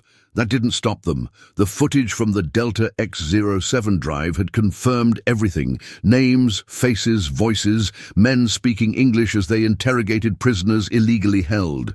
The footage was grainy, but the faces were clear, including one that Dana couldn't forget, the man in the black folder, the one who had told her she should have left her brother dead. He wasn't just a bureaucrat. He had been at the site. He had issued orders. He was part of the operation that had disappeared her brother and let the rest die. And now he was coming back. Mark entered her barracks late that night. His face was pale. "He's landing in 2 hours, airstrip west of the compound, not officially logged, no manifest, but I've got eyes on it. He's not alone." "How many?" 3 security. Civilian contractor types, no official clearance. "That's our moment." Dana closed the folder she'd been reading and stood. "We get him to talk." Mark nodded. "We record it. And this time, we do it in front of people who can't be silenced." They had one chance. They moved quickly. The empty hangar on the north end of the base had been closed for months, abandoned after a failed expansion effort. They used it for the setup. Audio devices were hidden beneath the crate stacks. The overhead lights were rewired for partial outages. A single table, 3 chairs. No weapons inside, just words. Farid arranged the final piece. A fake meeting request routed through compromised comms, suggesting that the journalist working with the informant would be at the base, ready to negotiate her silence. It was bait, and the man took it. The plane landed exactly on time. No insignia, no welcome party. Just four figures stepping onto the tarmac, walking like they owned the ground beneath their feet. Dana watched from the tower. Rex sat beside her, watching too, ears high, breath quiet. "That him?" Farid asked. "Oh yeah," Dana said. "That's him." They met inside the hangar. The man in black sat down slowly at the table. No folder this time, no pretense. His three security shadows remained outside, scanning the perimeter. Mark stood near the back of the hangar, arms folded. Dana entered last. She didn't sit. The man looked up at her like a teacher waiting for a child to apologize. "You've caused a lot of trouble." "Not enough, apparently," Dana replied. "You think this will end the way you want? That some video will topple a Shadow Protocol 3 administrations deep?" "No," she said. "But I think you'll say something you can't take back." He smirked. "And you think I'm stupid enough to—" "You were in the footage." That stopped him, only for a breath. But it was enough. She dropped a print still of the video on the table, his face a timestamp, his voice issuing an order. "You said we should have left him dead," Dana said, "and I think you meant it." He looked down at the photo, then back at her. "I wasn't in command. I was a liaison. You ran the site. I oversaw the offloading of assets. That's not the same." "Who gave the final orders?" Dana asked. He looked at her for a long time. "Why do you care?" "Because one of those orders killed 7 men, one of them my brother. Almost. Because the rest of the world doesn't know what our country let happen. And because if I don't care, no one else will." The man leaned back. "You're not going to get a confession." "I don't need one," Dana said, and pointed to the rafters. He looked up. The small red LED of a recording device blinked once before shutting off. He went still. Then he stood. "You just declared war." "No," Dana said. "You did 5 years ago. I'm just the one bringing it home." Outside, his security had been quietly disarmed by Farid and 2 enlisted Marines brought in under the radar. By the time the man stepped out of the hangar, there were 6 witnesses, 3 cameras, and 1 recorded file already uploaded to multiple servers. The video hit the web less than an hour later, and it didn't just spark curiosity. It exploded. Military watchdog groups pounced. Journalists who'd stayed quiet found their courage. Whistleblowers emerged. The footage spread like fire. An American black site, U.S. soldiers abandoned. A man now on federal payroll shown ordering the deaths of his own. Dana watched the chaos unfold from the edge of the base, seated beneath a busted antenna tower. Rex rested his head on her boot. Mark stood beside her, reading updates off his phone. "They've started an inquiry," he said. "Senate intelligence, classified emergency. Hearing in 72 hours. They'll try to bury it. Not this time." Rex lifted his head and growled softly. Mark looked out over the ridge. A drone buzzed in the distance. "They're not done coming after us, are they?" Dana asked. Mark shook his head. "Not even close. Then we get ready." Rex stood. "So, did they?" The trap had been set, and the truth had bitten down hard. Within 36 hours of the footage release, 4 separate intelligence subcommittees had demanded closed-door sessions. Names began leaking to the press. Code names, initials, entire chains of command that had long been insulated behind layers of bureaucracy. The Pale Hand was no longer just a myth among whisper networks. It was trending.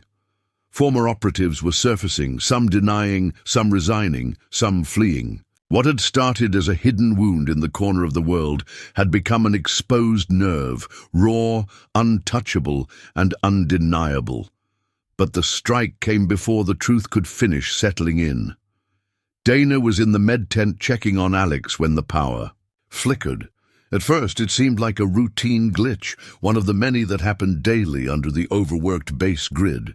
Then the lights died entirely. Outside she heard it, Rex barking sharply, repeatedly. Not his normal warning bark. This one was more frantic. She was already running before she realized what had happened. Mark intercepted her near the tarmac. His voice was hoarse with urgency. "Drone incoming, not one of ours." "How close?" "Minutes, maybe less." "Target?"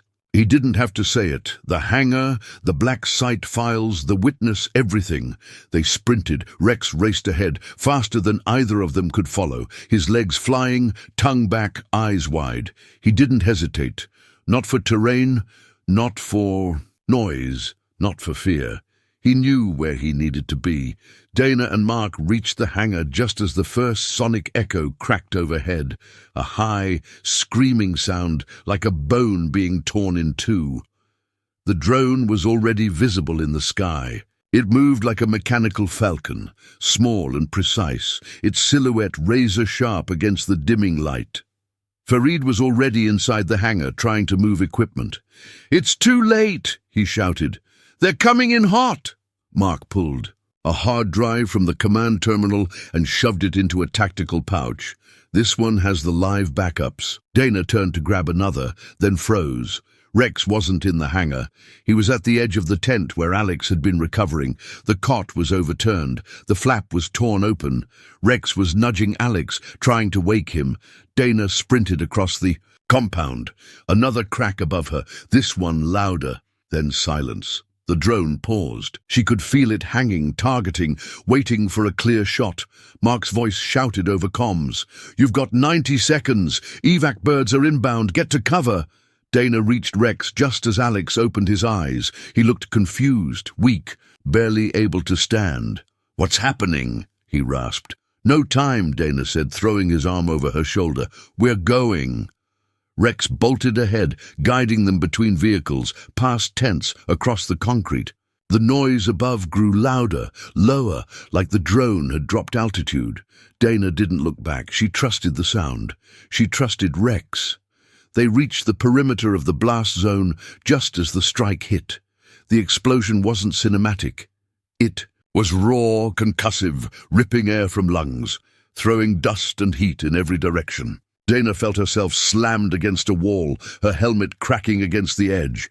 Her vision went white. She couldn't hear, couldn't move, only breathe, and even that was shallow and shaky. Then she heard it, a whimper, soft, pained. "Rex." She turned. He was on his side, half buried beneath debris, one leg bent at an unnatural angle. His vest was torn. Blood pooled beneath him, not fast, but steady. "No," she whispered, crawling toward him. "No, no, no." He blinked when he saw her. His tail moved once.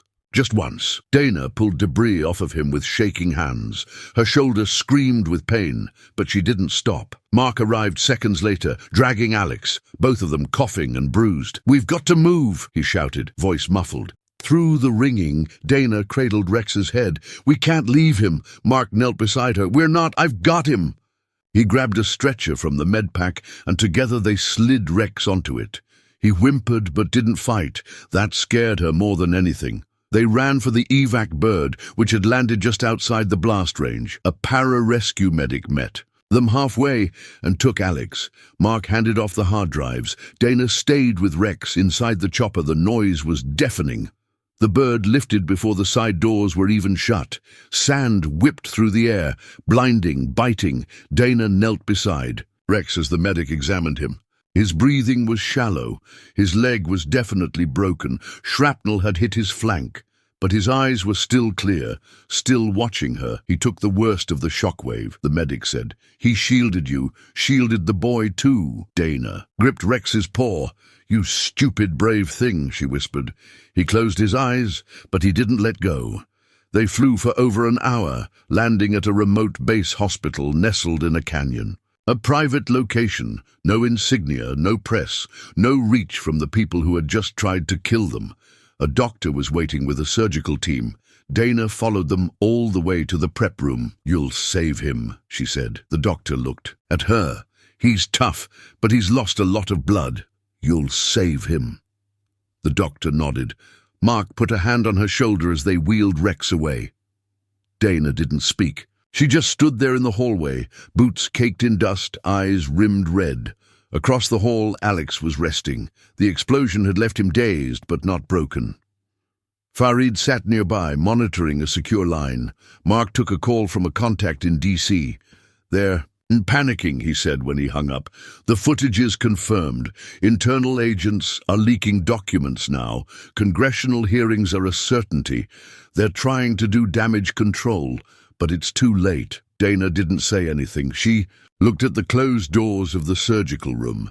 "If he dies," she said, "I don't care what happens in Washington." "He won't," Mark said. "He better not." She sat down, finally, her body heavy. Rex had saved them all again, and this time he'd almost died for it. The smell of antiseptic filled the corridor, sharp and cold, clinging to the walls like a warning. Dana sat on a hard bench in the surgical wing, her knees bouncing slightly, fists pressed together beneath her chin. She hadn't spoken in 30 minutes. She hadn't moved in 10. On the other side of the double doors, the surgical team was fighting for Rex's life. Tubes, clamps, flashing monitors, all of it beyond her reach.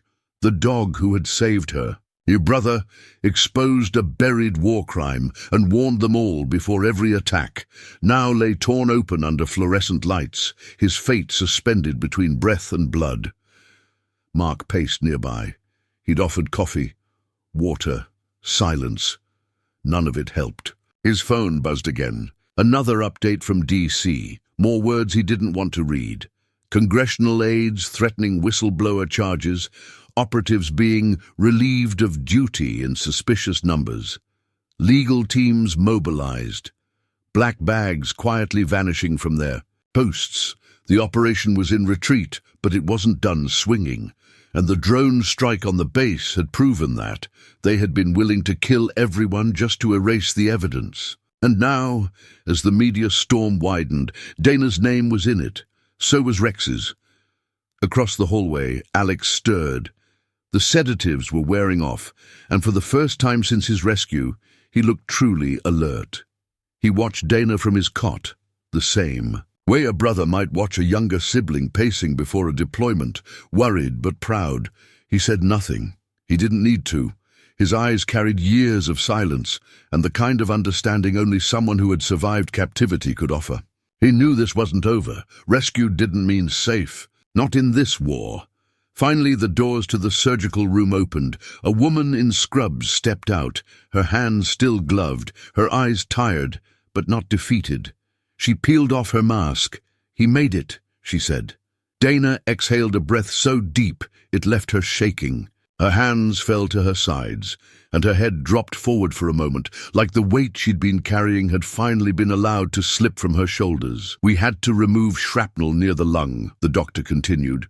"The front. Leg was fractured in 2 places. It'll take time, but he's going to recover." Dana stood, voice thin. "Can I see him?"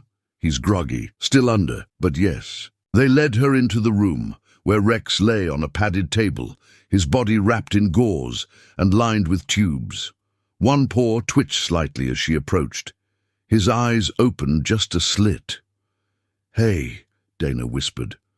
She sat on the floor beside him, reaching up to touch the edge of his muzzle. "You did it again. You came back." Rex didn't lift his head, but his tail tapped the edge of the gurney once. Behind her, Mark watched from the door, his arms crossed. Farid appeared a moment. Later, holding a tablet. "You should see this," he said. Dana stood reluctantly and stepped out into the hall. Farid handed her the device. On screen, a national broadcast. A senator, mid-60s, center-left, former army, was speaking to a packed chamber. These files reveal a betrayal not only of our soldiers, but of our founding values.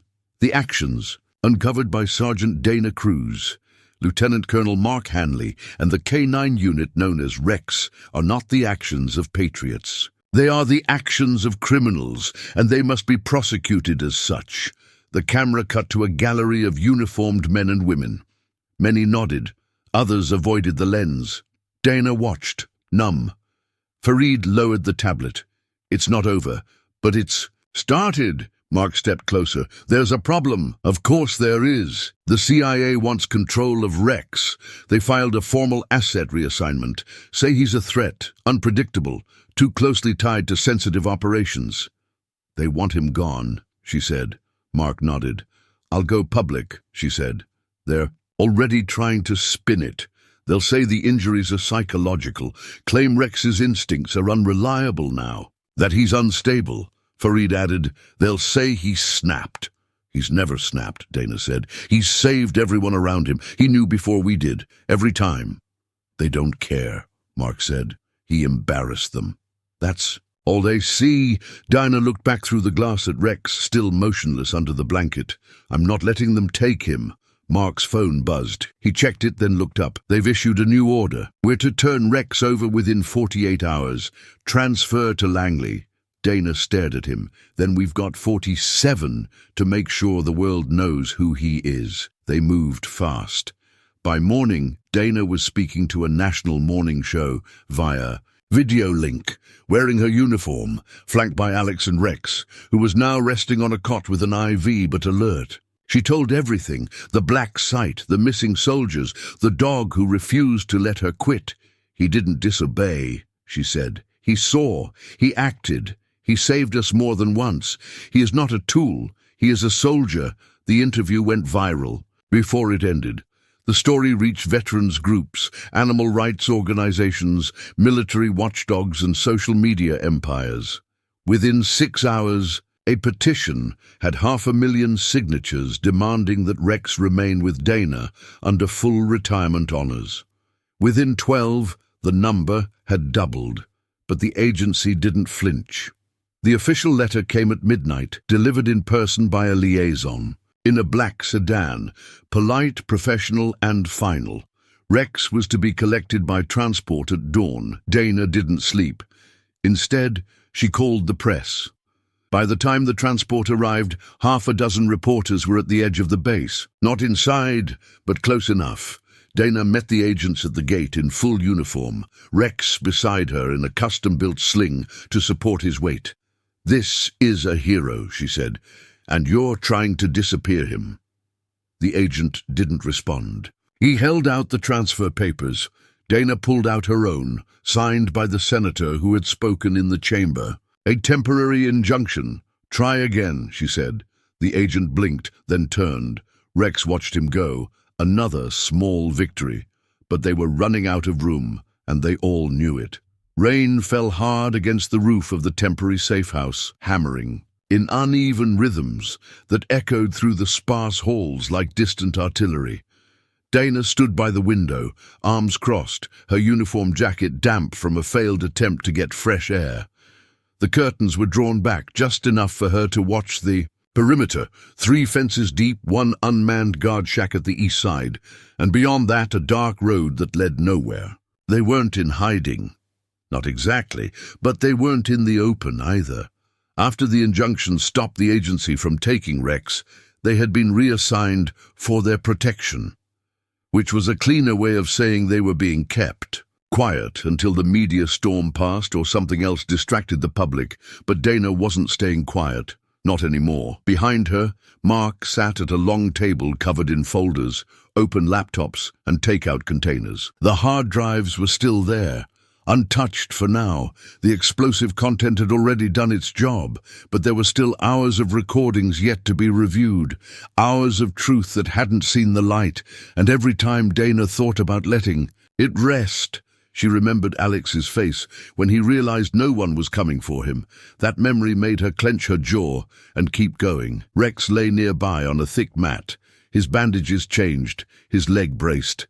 He'd been given enough meds to dull a freight train, but he remained lucid, quiet, yes, slower than before. But his eyes never drifted far from Dana. Every time she moved to the door or checked her weapon, his ears would twitch, head rising ever so slightly, as if to ask, "Are we moving again?" She hoped not, but she didn't count on peace lasting. There was a knock at the door, 2 soft taps, then 1 longer, the signal they'd agreed on. Fareed stepped in, soaked, eyes wide. "You need to see this." Mark turned the laptop. A breaking news alert flashed across the screen. Video footage leaked from inside the agency. An interrogation room, two men in suits speaking behind mirrored glass. The audio was grainy, but clear enough to hear the word containment and the phrase, "The dog is a liability," then a name, Dana's name, and a chilling order. Terminate post-trial. Dana stepped forward, blinking. "They're going to wait until the hearings." "Oh, done. And then make sure you vanish," Farid said. Mark leaned back. "They don't think they can control you anymore. So they're going to clean up." Dana looked at Rex. "Then we need to finish this. Loud." Farid handed her a flash drive. "Whistleblower from Langley. Dropped this at a dead drop location an hour ago. Says it proves a shadow budget funded the black site even after it was officially shut down. Ghost accounts, misdirected funds, weapons paid for in cash and funneled through private channels. And it's all tied to one man." Mark frowned. "The guy from the hangar?" "No, higher, much higher. The flash drive held spreadsheets, emails, redacted contracts with highlighted phrases, oversight dodges, accountability loopholes. It was enough to break a career, maybe even enough to break a system." Dana didn't hesitate. "We send this to every oversight committee on the Hill, every major media outlet with a spine. No more middlemen, no more whispers." Mark nodded. "We go wide, burn it down." They worked through the night, uploading, encrypting, spreading the files across a network of trusted contacts. They didn't care about NDAs or clearance anymore. Not after what they'd seen, not after what had nearly killed Rex. This wasn't about retaliation, it was about justice. At dawn, the first outlet published a story. The headline was simple: "Shadow War, US operatives funded torture program. Post-deactivation." Within the hour, 3 others followed. Footage accompanied the articles, faces, names, paper trails, and then came the backlash. Dana's clearance was revoked. Mark's retirement status was frozen. Farid's visa was threatened. But then something changed. A protest started outside the capital. Then another in Seattle. Veterans groups flooded social media with messages of support. Former K9 handlers wrote op-eds. Military judges issued warnings against any attempt to seize Rex again. One senator went on national TV and called Rex a soldier in every sense of the word. Public opinion had shifted, and with it the balance of power. A letter arrived by hand that afternoon, signed by the Secretary of Defense. Rex would not be reassigned.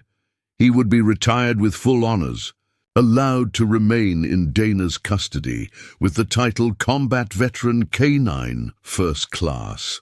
Dana read it once, then again, then folded it quietly and placed it on Rex's bed. "You earned that," she whispered. Rex thumped his tail. They weren't out of the woods, but they had carved a path through the darkest part. That night, Dana sat outside the safe house with Alex. The wind was cool, the kind that carried more dust than comfort, but it felt real. For the first time in a long time, so did everything else. Alex looked healthier now, stronger. He was recovering. They all were. "You could have left me," he said. "I never stopped looking," Dana replied. "Rex didn't." "No, he didn't." They sat in silence. Then Alex asked, "What are you going to do next?" She looked toward the door, where Rex was sleeping peacefully for the first time in weeks. "I think we're going to go home." The small military transport plane touched down with a gentle lurch, its wheels kissing the tarmac of a quiet airfield nestled in the Blue Ridge Mountains. The sky was overcast, the kind of grey that didn't threaten rain, just held it somewhere in its heart.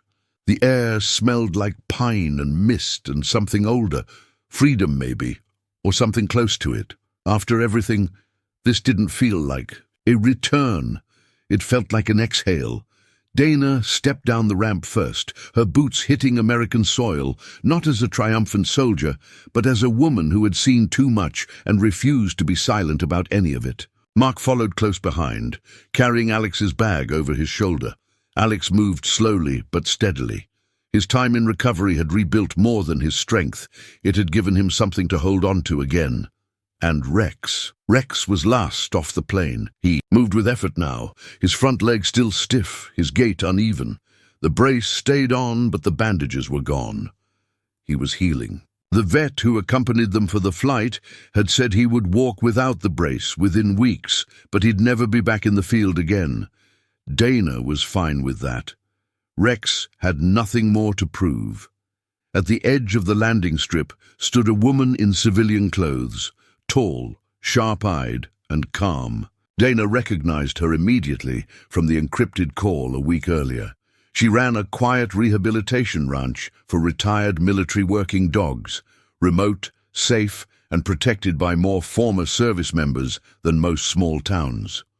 "Sergeant Cruz," she said, extending a hand. "Ms. Ramsey," Dana replied, shaking it. "We've got a cabin ready, plenty of space, no press, no brass, just trees and quiet. You'll have full privacy, you and the dog, and my brother." Ramsey smiled faintly. "Of course." They loaded their things into an unmarked vehicle and drove through winding roads, deeper into the mountains until the world looked washed clean. No more concrete, no fences, no armed guards pacing behind glass. Just quiet land and the slow, steady rhythm of wind in the trees. The cabin sat at the edge of a low hill, its porch wide, its windows open to the east. A flag hung neatly at the side, motionless in the still air. It wasn't just a house, it was an endpoint, a landing zone for souls that had spent too long in turbulence. Inside, it smelled of cedar and linen.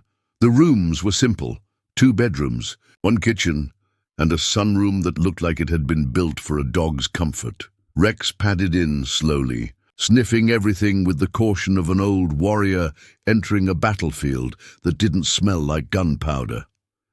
"This okay for you, boy?" Dana asked. Rex turned once, sniffed the edge of a rug, then circled and lay down with a grunt. "I'll take that as a yes." The days that followed were quiet, almost dangerously so. They planted a small garden, walked trails, read in silence. Mark stayed for a while, then left with a handshake and the promise that he wasn't done fighting either. He had sent in his resignation the day they landed. When command asked him why, he sent back a single sentence: "Because I don't fly for cowards." Dana spent most mornings with Rex. He moved better each day, though slower than before. But there was peace in his slowness now. He didn't scan the horizon every 5 seconds. He didn't flinch at loud noises. He'd sleep deeply, dreamlessly, as if whatever ghosts had chased him through the deserts and ruins of the world had finally stopped howling. Alex began painting again. It had been years, but his hands remembered the way. At first, the images were sharp and violent, angles, shadows, the silhouette of that black site door. But over time, color returned. Blue skies, fields, a pine tree standing alone. One painting showed Rex on the porch, staring into the sun, half his body in light, the other in shadow. "You never lost him," Alex said one night as they stood in the kitchen watching the dogs sleep. "No," Dana said, "I didn't. He never lost you either." She nodded, quiet. In town, word had spread. People knew who they were. Some whispered. Others came up to shake hands. A few left notes on the porch, thanking Rex by name. No one tried to exploit it. No camera crews, no ambush questions. Just a quiet community that had read the stories, seen the footage, and made up their minds. Heroes didn't need a uniform. Sometimes they walked on 4 legs and refused to board a plane because they knew something no one else did. Letters came in, too, from families of soldiers who had been listed as missing. Some had been found, some not. All of them had been inspired by Rex's instincts, by Dana's refusal to stop. One letter, handwritten and folded carefully, said only, "My brother was in that unit. You gave me closure. Thank you." Another one read, "Tell the dog I said hello." She kept them all. At night, she'd sit on the porch beside Rex, her feet propped on the rail, a blanket over her knees. He'd rest his head beside her and sigh, that heavy, full-bodied sigh dogs make when they're finally allowed to rest. Sometimes he'd look out into the trees and watch for a long time. "What do you see?" she'd ask. He never answered. But one night, when the wind was especially still and the moon sharp in the sky, he lifted his head and gave one soft bark. Not loud, not alarmed, just a note in the air like a punctuation mark at the end of a story. Dana smiled. "We're home, Rex." And this time, they both knew it was true.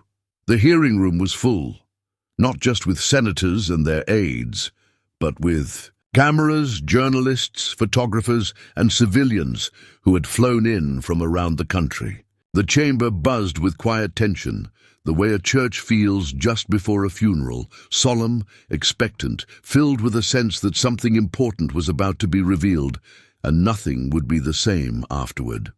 Dana sat at the front table, her dress uniform pressed and perfect, though she hadn't worn it in months. The silver bars on her shoulders gleamed under the harsh lights. To her right sat Mark, silent, his posture composed but firm. He wore no uniform now. His resignation had become official, but the moment he'd shown up in the same blue suit he wore during his pilot certification ceremony, she knew he hadn't walked away from the fight. He had only changed his angle. To Dana's left sat Rex. He was calm, composed, sitting beside her chair like he had during dozens of missions and briefings, though never one this public. His brace was gone now, replaced by a custom-made support pad that wrapped around his healed leg. He didn't move or fidget. He just sat, facing the senators, as if he understood the gravity of the moment. And maybe he did. Maybe he always had. The senator leading the inquiry, Margaret Reynolds from Oregon, adjusted her glasses and cleared her throat. "This session of the Armed Services Oversight Committee is now in order.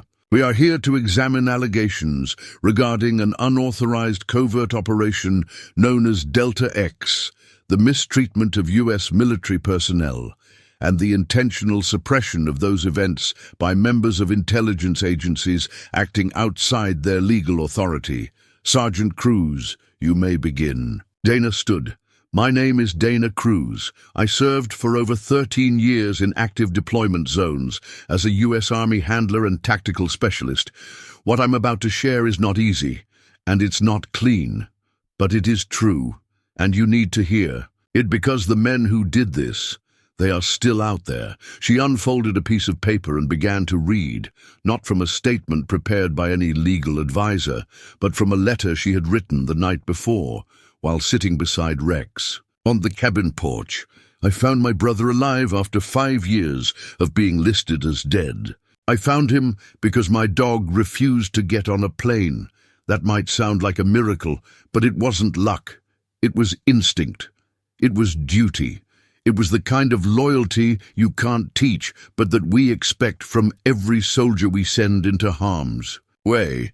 The people who took my brother did so under the false pretense of protecting our country. What they actually did was dismantle our integrity piece by piece, and they did it with the knowledge that no one would question them. I did, and I was told to stand down. I was threatened, blackmailed, and nearly killed. Twice. I would have died before giving up. But Rex didn't let that happen either."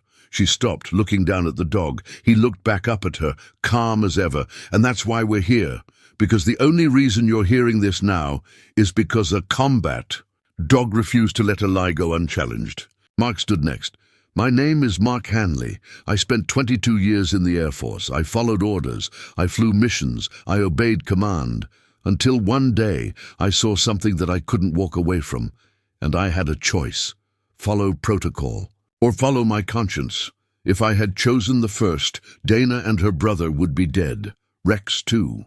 Instead, I helped expose something that's been buried by layers of misdirection and sanitized reports for years. You want to talk about defense spending, military honor, troop safety? Then start by listening to the people who paid for that silence with their lives." They sat down together. The room stayed quiet for a full 10 seconds. Then came the questions. Some senators praised them. Others challenged their choices. One accused Dana of insubordination.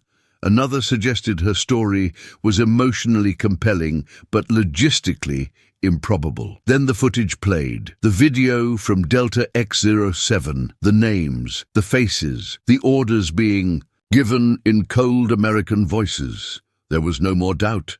The shift was immediate. News outlets ran with it, not just nationally, but globally. Headlines declared the existence of black sites confirmed. Families of MIA soldiers launched inquiries. Service members across every branch began writing statements. People came forward with stories they had kept buried. Whistleblowers from the past 3 administrations started leaking emails, contracts, and personal logs. A wave of confessions swept across the system like a virus of truth, unstoppable now. Dana and Rex became a symbol, part justice, part resistance. A photograph from the hearing went viral.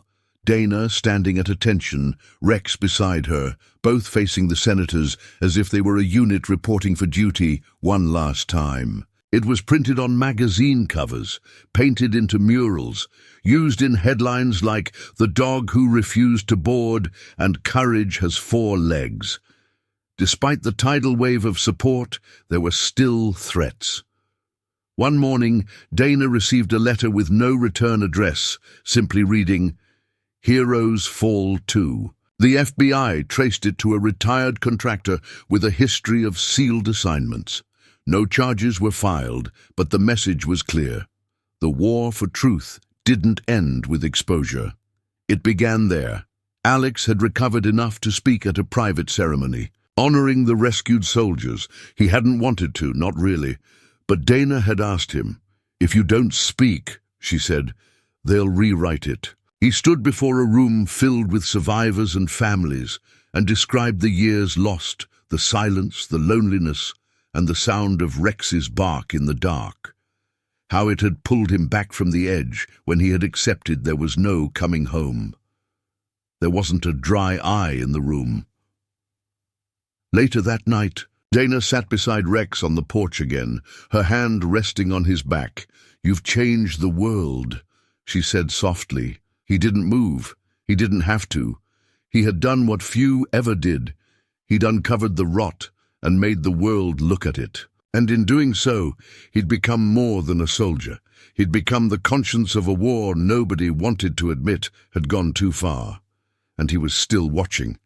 It started with a name scribbled on a yellow legal pad in the basement of a courthouse. A low-level CIA analyst, dismissed quietly a year earlier for behavioral instability, contacted a junior congressional aide with a single sentence. "I saw what happened at the gate." The message was cryptic, unsigned, but it hit the right desk on the right morning. And within 48 hours, a meeting was arranged in a neutral location. No recording devices, no press, no signatures. What followed was the first true fracture inside the wall. The analyst was no idealist. His hands weren't clean. He had processed routing orders for logistics convoys and rubber-stamped security contracts to off-book firms linked to Delta X. He hadn't known everything, but he'd known enough. Enough to feel it after the videos came out, enough to recognize his initials in the leaked manifests, enough to crack under the pressure of silence that had turned into shame. When he sat down before the committee, pale and sweating in a brown suit 2 sizes too large, he didn't offer excuses. He offered names. It was the start of something bigger. 2 more contractors came forward that week. One from logistics, one from communications. Both confirmed the existence of what the intelligence community had privately referred to as containment chambers. Makeshift black sites designed for temporary holding, interrogation, and, in rare cases, asset disposal. Each site operated independently, with deniability structures so layered they made prosecution nearly impossible. But the leak changed that.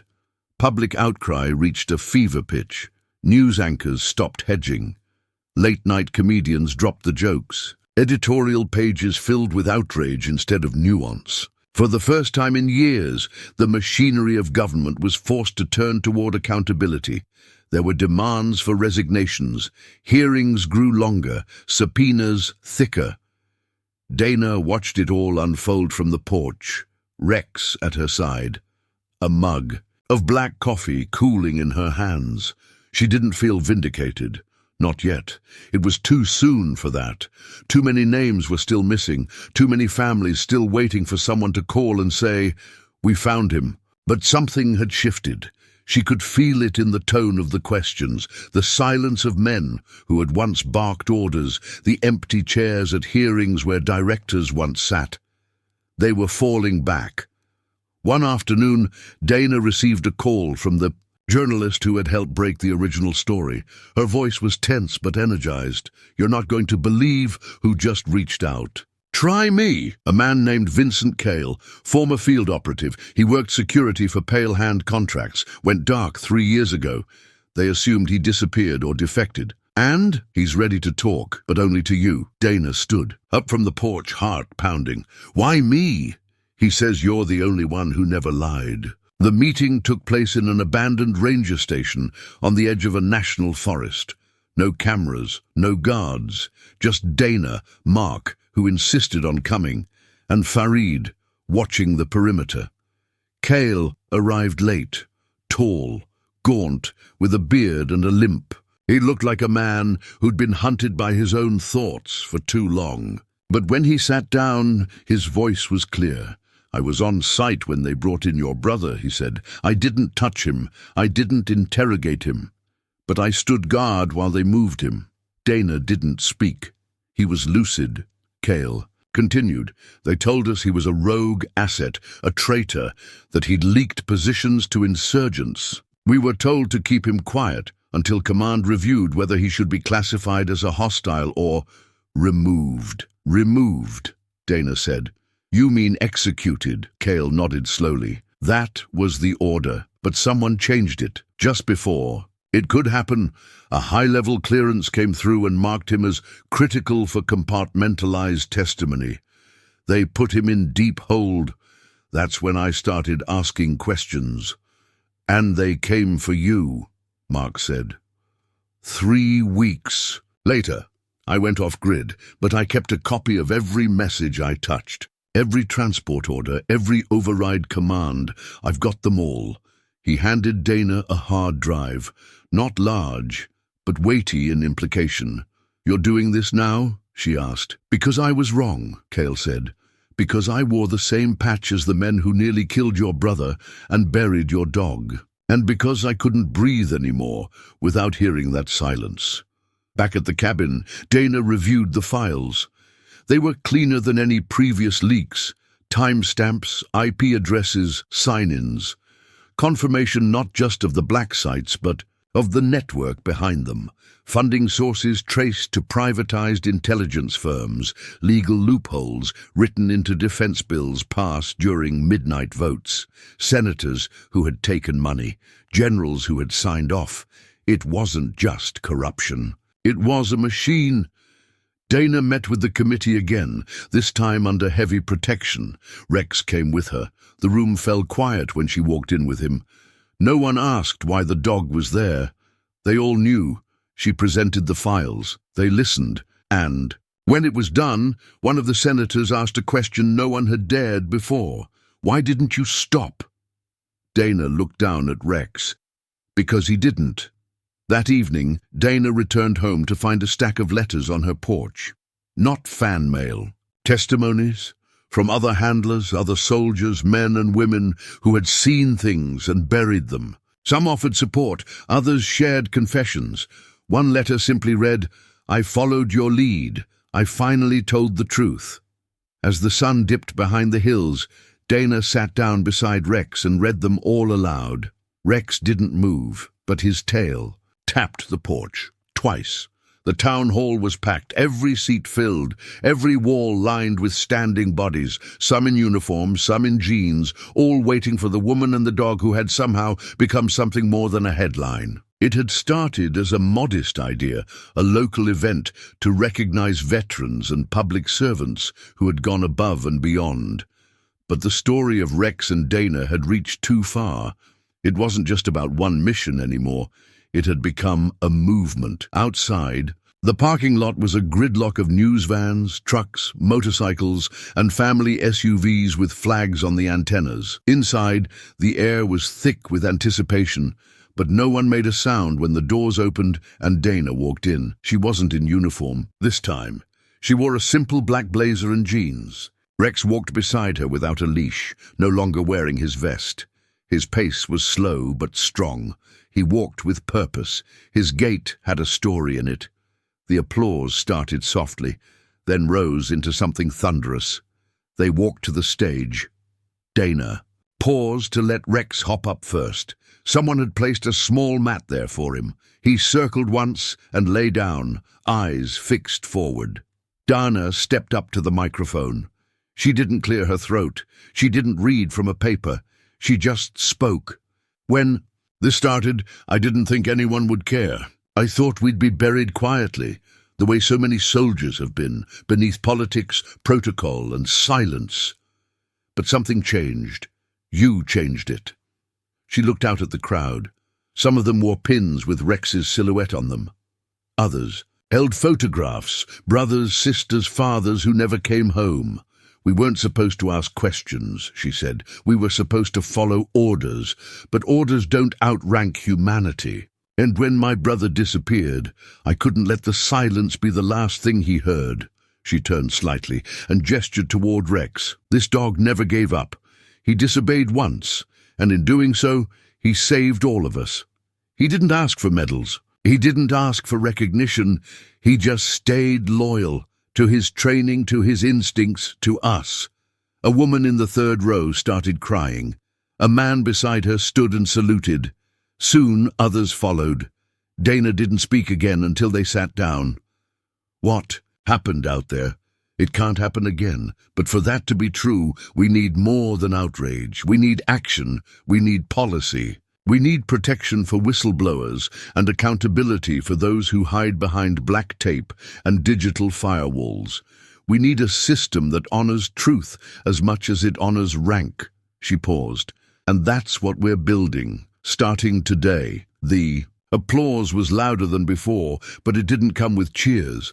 It came with a weight behind it, purpose, like they were all signing a contract in unison, no longer just bystanders to the story.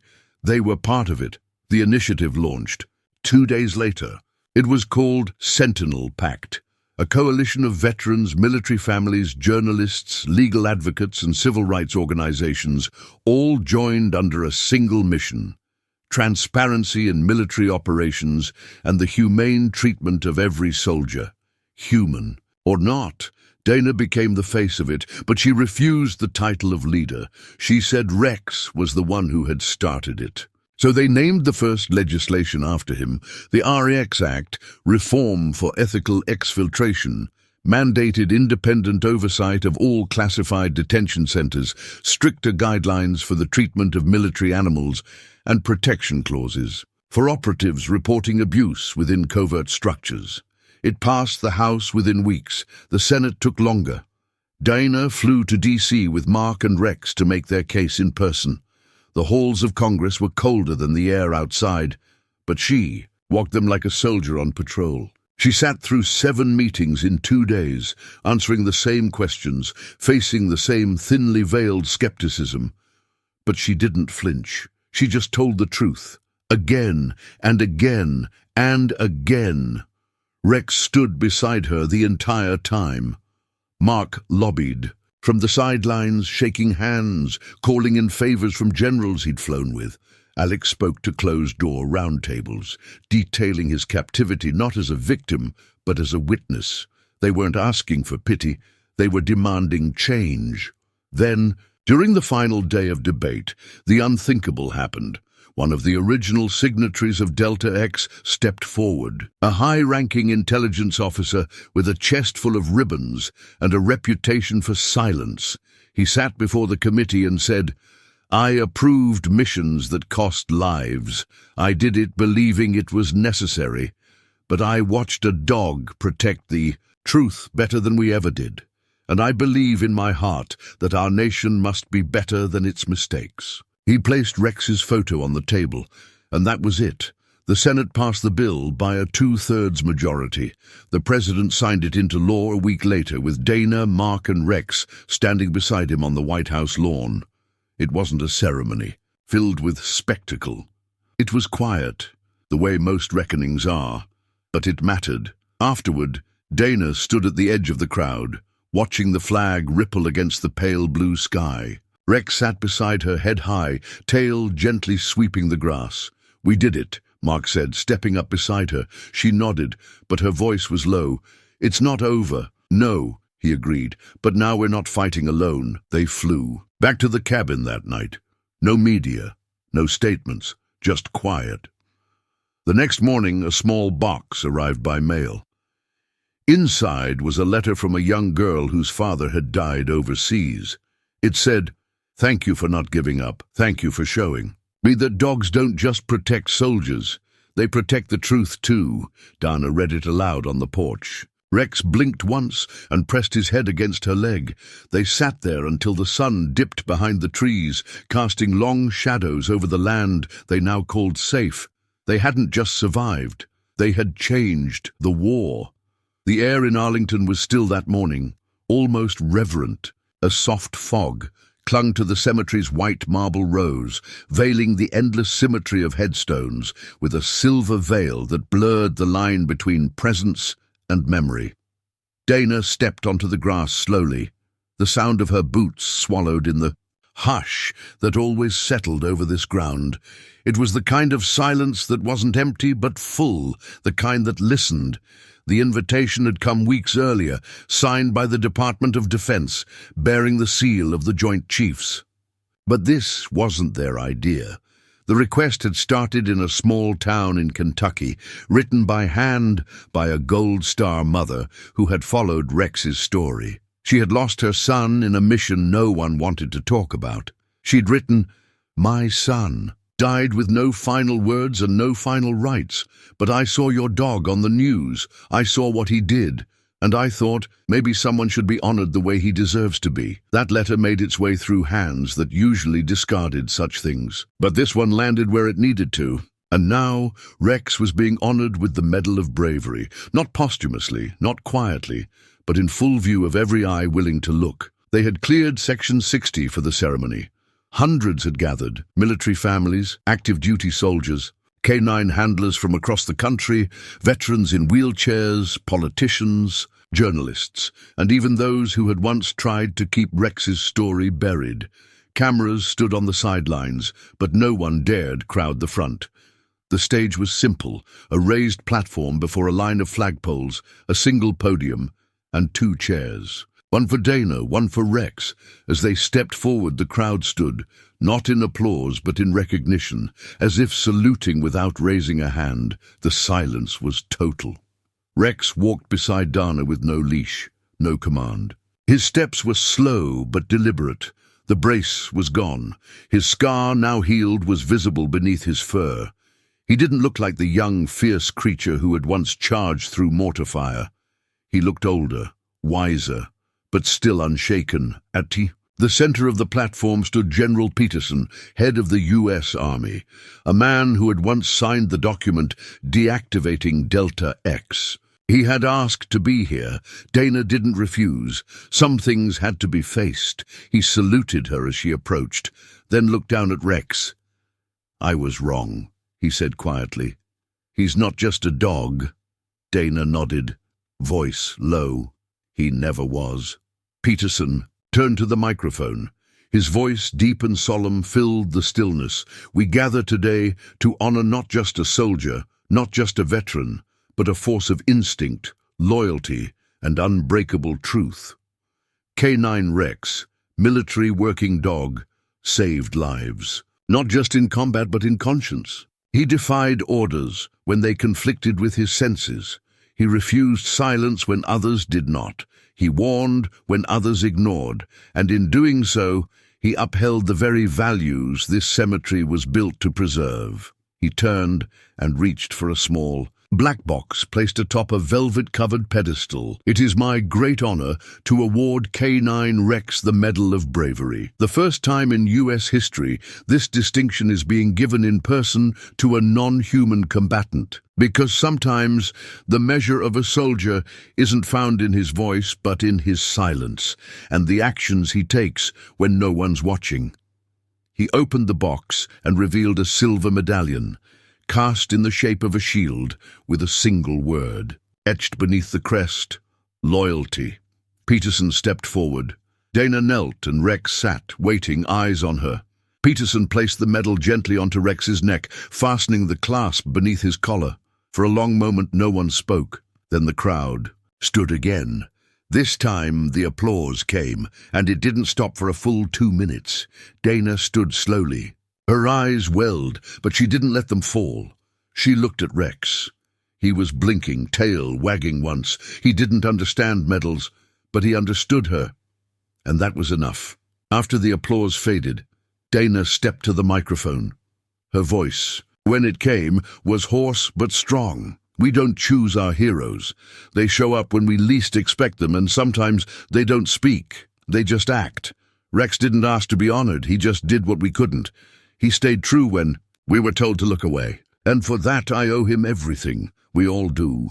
She paused, hand resting on Rex's back. Today we honor one dog, but what he represents belongs to all of us.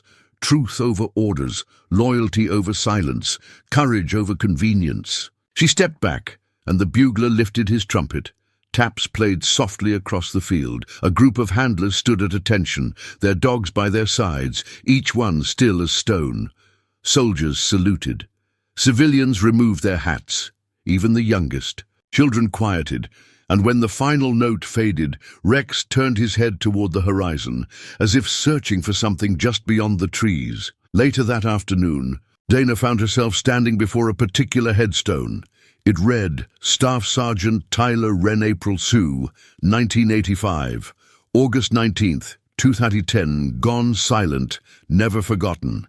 She didn't know the man, but she'd learned he was one of the first casualties tied to a mission that would eventually be buried under Delta X, one of the first ghosts. She knelt and placed a small replica of Rex's medal at the base of the stone for the ones who didn't come home, she whispered. Behind her, Alex stood watching. He didn't say anything. He just placed a hand on her shoulder. That evening, they returned to the cabin. No cameras followed. No reporters asked for quotes. The sky was lit in orange and gold, streaked with the kind of clouds that made even the most jaded hearts pause. Rex climbed onto the porch with a familiar grunt, settling. Beside his favorite chair, Dana sat beside him, removed the medal and placed it on the windowsill. "You did good, partner," she said. Rex didn't respond, but his head rested on her boot, the same way it always had, and in that moment she knew this story was almost over, but its legacy was just beginning. The mornings on the ranch always began the same way now, quiet, slow, and laced with a peace that felt earned rather than inherited. Mist hung low across the valley, rising in pale ribbons through the grass, while birds stirred in the pines. The porch creaked as Dana stepped out with her coffee, the old wooden floorboards groaning beneath her like an old friend saying hello. Rex was already there, as he always was, lying in his favorite spot beside the porch rail. His muzzle had grayed more in the last year, and he didn't rise quite as fast as he once had, but he was still alert, still tracking everything. His body might have slowed, but his eyes hadn't.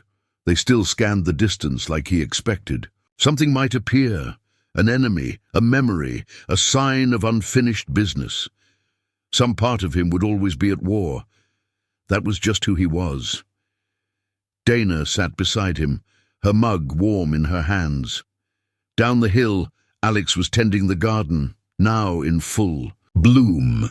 He worked slower than he used to, but there was joy in the way he moved. Gentle, rhythmic, no longer a man haunted by what he survived, but defined by how he'd chosen to live after it. Every so often, Mark visited, pulling up the long gravel. Drive in his old black truck with a box of donuts or a bottle of whiskey, depending on the time of day. He was living out west now, working with a non-profit that focused on mental health resources for combat pilots.